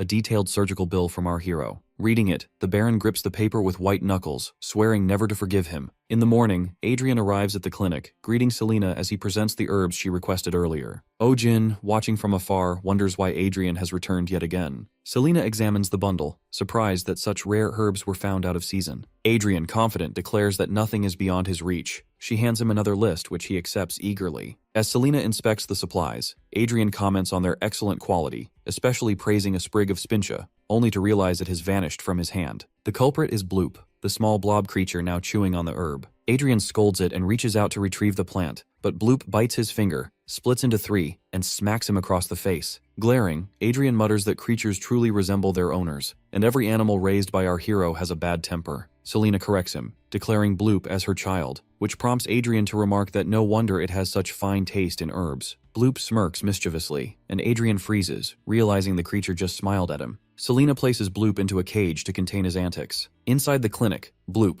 also known as Ping Ping, is no ordinary blob. He narrates his dominion with pride, claiming the herb room on the 2nd floor as his territory. Among the hundreds of animals passing through each day, only 2 beings truly hold authority: himself and Kim Sunja, Ojin's right hand and the hospital's enforcer. Though Sunja possesses unmatched physical strength, she dares not provoke him. Within Ping Ping's forehead lies a vision core capable of multiplying his body infinitely, spreading calamity upon those who anger him. When they first met, Sunja sensed his danger and attacked, but Ping Ping revealed his power, silencing all resistance. Since then, he has lived comfortably under Selena's protection, sharing rule over the clinic with Sunja. Later that day, an owner rushes into the clinic with a lifeless pet struck by a carriage, pleading for help. Ojin examines the small body, finds the airway clear, and orders timed compressions. He performs CPR methodically, ignoring the owner's disbelief. Moments later, the animal coughs and breathes again. Shock turns to awe as the owners proclaim it a miracle, while Ping Ping observes from his cage, marveling at our hero's ability to bring life back from death. Ojin requests a single leaf from Mandal. Ping Ping, disdainful, recalls Mandal's lowly status as Sunjaw's minion and mocks its pitiful dancing. Mandal glares back, prompting Ping Ping to taunt him further, amused by the lack of response. Night descends, and Ping Ping resumes his self-imposed training, running on his wheel until he divides into 3 copies, creating chaos throughout the clinic. He admires his stronghold, a cozy setup gifted by our protagonist as a sign of loyalty, perfectly positioned for temperature and humidity. His satisfaction turns to fury when he discovers his stronghold damaged beyond recognition. He immediately suspects Mandal, who smirks from a distance. Rage flares as Ping Ping accuses him of defiance. Mandal, empowered by recent medicinal herb enhancements, stands his ground. Ping Ping mocks him for daring to challenge his superior, then launches an attack. Mandal dodges and Ping Ping crashes backward.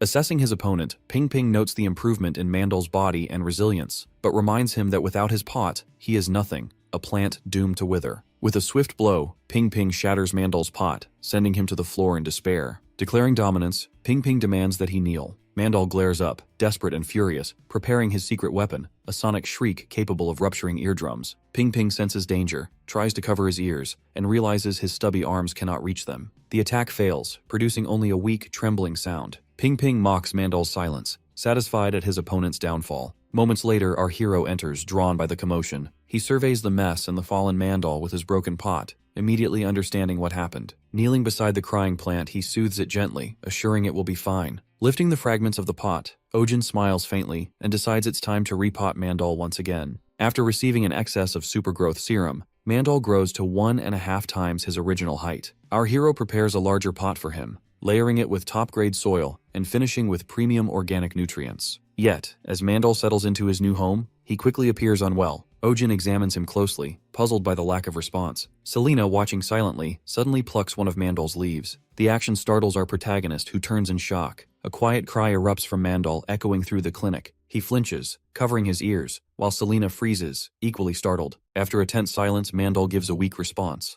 Our boy concludes that frequent removal from his pot dulled Mandal's voice, and reassures him it will return naturally over time. The following day, Mandal looks even worse, leaves drooping, surface pale, and signs of accelerated aging spreading. Ojin's worry deepens, fearing Mandal might wither completely. Selena wonders if the fertilizer was insufficient and suggests adding more, but before she can act, Pio steps in, warning against ignorance. She insists that replacing the entire soil caused Mandal's rejection. The soil, familiar to Mandal, is like his lifeblood. Replacing it all at once left him too weak to adapt. Had they delayed treatment, Mandal would not have survived. Pio takes charge, ordering immediate corrective steps. All leaves are to be removed to conserve moisture, and Mandal is placed in a ventilated area shielded from sunlight to suppress photosynthesis. Ojin quietly encourages Mandal to endure the next few days, promising recovery. That night, under the moonlight, Mandal stands silent and still, weeping softly from his stem. Ping Ping waddles over cheerfully, unaware of the tension, and demands a playful kick. Before he can act, our protagonist catches him mid-motion. Suddenly, realization dawns. Ping Ping stole the missing medicinal herbs. Ojin scolds him for greed and carelessness, pointing out his excessive weight gain. Ping Ping retaliates by biting his fingers. At that moment, Sunja appears and strikes Ping Ping across the head. The mark on Ping Ping's body flares to life, glowing intensely. Our boy panics, recognizing the dangerous surge of energy, and pleads for the reaction to stop. His necklace suddenly shines with radiant light, enveloping Ping Ping in a containment barrier. The mark's power, his division core, is absorbed into the necklace. Ojin stumbles backward as the energy disperses across the room, one pulse striking Mandal's pot.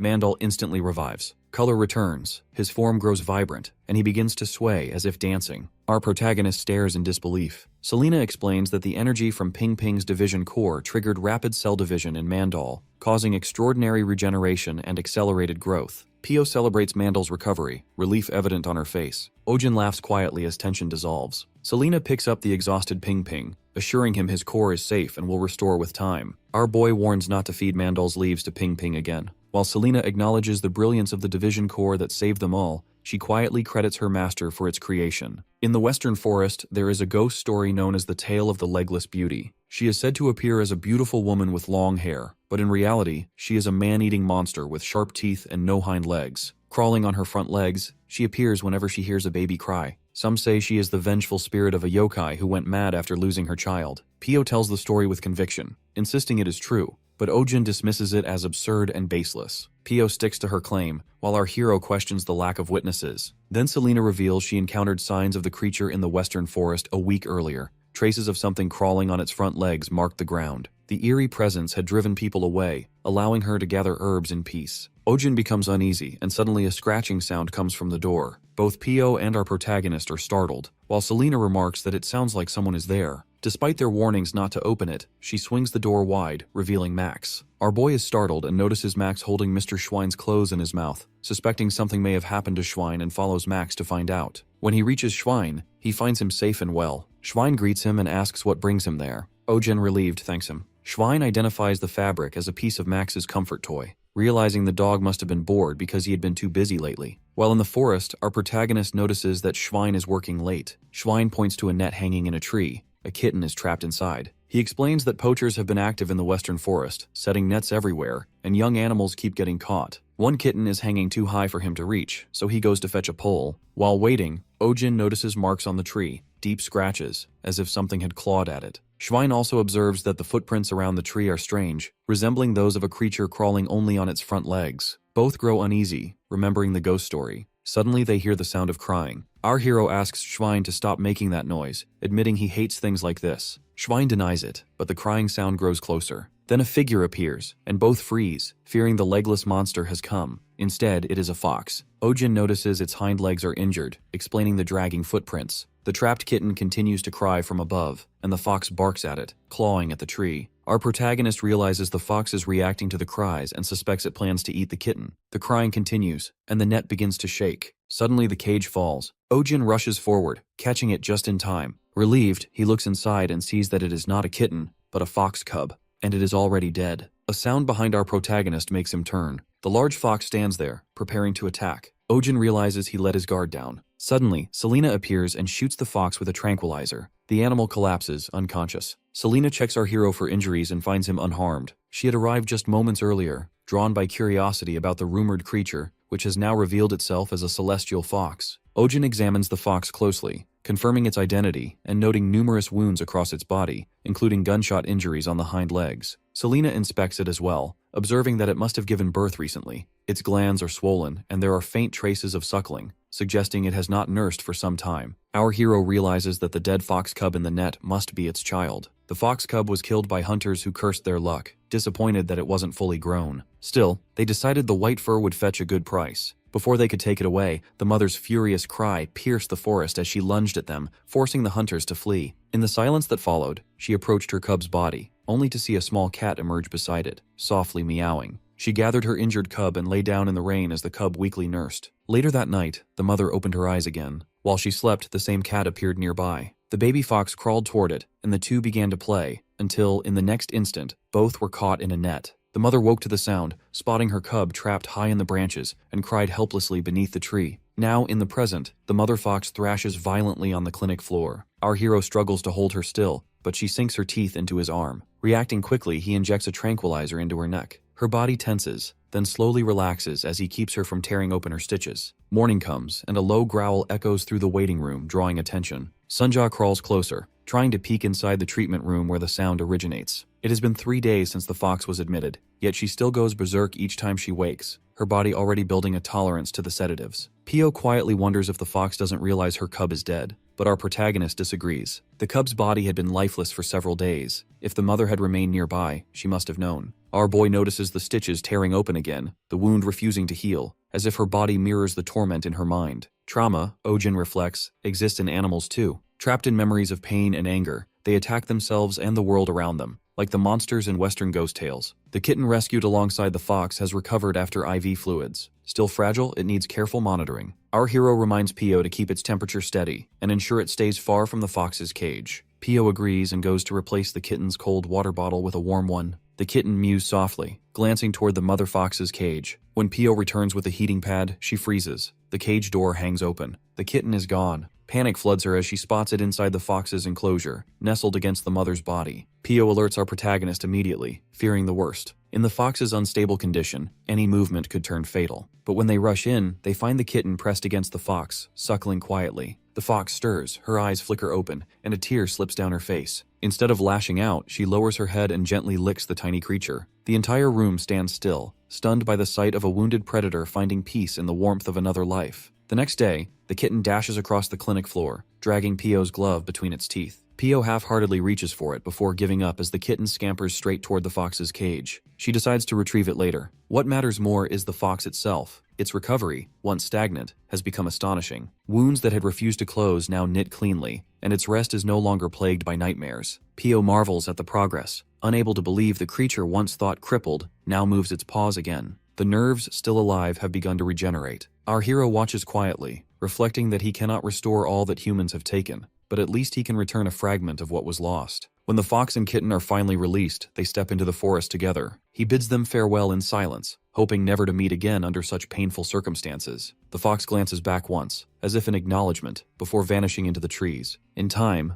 rumors about the monster in the western forest fade away. A gentler tale takes their place, a story of a white fox roaming with a small cat always by its side. Meanwhile, in the clinic, the mandrake stretches proudly in its pot, drawing curious stares. Visitors whisper about the strange radish-like plant moving on its own, speculating whether it's the hospital's guardian spirit. Some insist it's a mandrake, while others claim the true guardian is a terrifying cat rumored to silence even wild beasts. Annoyed by the chatter, the mandrake stomps toward Sunja's food bowl and flips it over in defiance. The crowd gasps. How dare it challenge the cat's authority? Their shock deepens when Sunja herself appears, eyes glinting. The mandrake freezes in dread as she advances. She leaps forward, but instead of attacking, coughs up a hairball right on top of it. Confusion ripples through the onlookers until our protagonist calmly explains that cats often swallow loose fur while grooming, which later clumps and is expelled by vomiting. Realizing how little he's brushed her lately, he decides it's time for a proper grooming session. An hour later, Sunja's fur still seems endless. The shedding piles grow higher, and our hero begins to worry the cat might go bald at this rate. Then, a small patch of bare skin catches his eye. Examining it closely, he realizes with a pang of dismay that it could be fungal dermatitis. The thought stings. How could a veterinarian overlook his own cat's condition? He takes out a carefully crafted tool, built by the finest craftsman in town, the world's first manual pet clipper. Though unnecessary for treatment, he feels compelled to use it. As he begins clipping, Sunja hisses and bolts from the table. The moment calls for restraint, but the doctor in him refuses to retreat. A vet must never back down in a battle of wills with an animal. Summoning his resolve, he steadies himself, whispering soft reassurances as he continues. Sunja writhes and cries, but he presses on gently, determined to finish quickly for her sake. Then, without warning, her neck begins to glow. Light spreads, flooding the clinic with a radiant brilliance visible even from outside. Startled, our protagonist steps back as a magic circle forms beneath her. From within the circle, Kalian materializes. Not a projection, but the man himself. Later, over tea, our boy recounts everything. Kalian listens intently, then explains that Sunja's condition isn't a disease at all, but a natural phase of shedding. Monoceros undergo cycles of rapid growth, during which they shed their fur completely. To renew their vitality, they must purify themselves in the pond of sable. If they fail to do so, the fur may fall, but never return. Our hero realizes with quiet concern that the beloved mascot of his clinic, the cat adored by every visitor, is suffering from severe hair loss. Kalian observes the condition calmly, explaining that while it poses no major health risk, it will simply take time for the fur to grow back. The reassurance does little to ease Ojin's determination. He resolves to find the pond of sable immediately, convinced it will help his companion recover. Kalian clarifies that the pond is not a single fixed location, but a type of lake rich in mana and spiritual energy, home to sable seals that feed on it. There is one in the Belmore region, though it lies within a protected zone controlled by the Etherian Order, perilous for ordinary travelers. Unfazed, our protagonist insists they depart at dawn. Selena voices her concern, warning that the journey is dangerous, but Kalian agrees to act as their guide. He asks about the clinic, yet Ojin assures him the patients will be fine.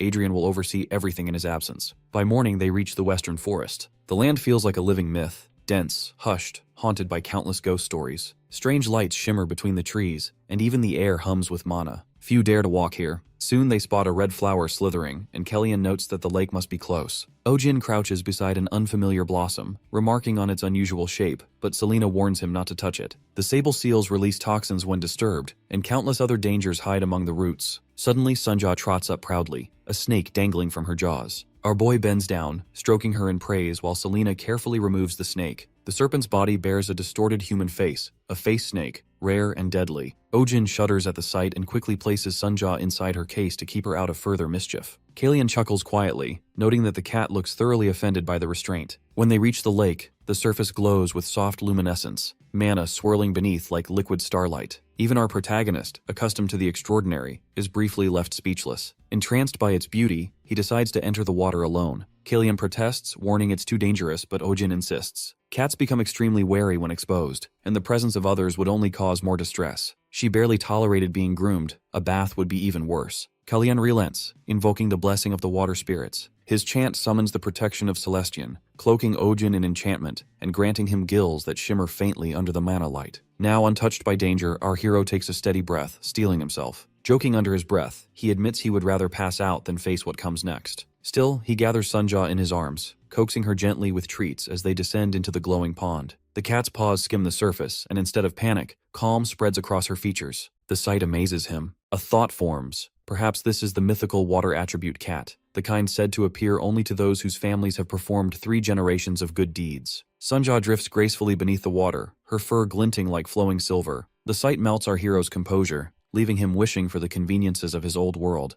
Cameras, barbecues, cold beer, or coffee, anything to preserve the moment. The lake sparkles around them with bubbles of mana that burst like carbonated light. As our protagonist brushes her fur, it begins to peel away in translucent waves, as if she were shedding not just hair but skin. Ojin marvels at the transformation until the soap slips from his grasp, drifting toward a patch of strange flowers. Reaching instinctively, our boy realizes too late that he has touched the poisonous Sabelsia. A sting flashes across his hand, and the world blurs. The water collapses into darkness. When Ojin opens his eyes, he's no longer in the lake, but in an unfamiliar place. Our protagonist looks around in confusion, whispering to himself in disbelief. Then, a massive paw rests on his shoulder. Turning slowly, he finds a lion standing behind him, its golden eyes calm and unblinking. He freezes, the question forming on his lips. Who is this creature that stands before him?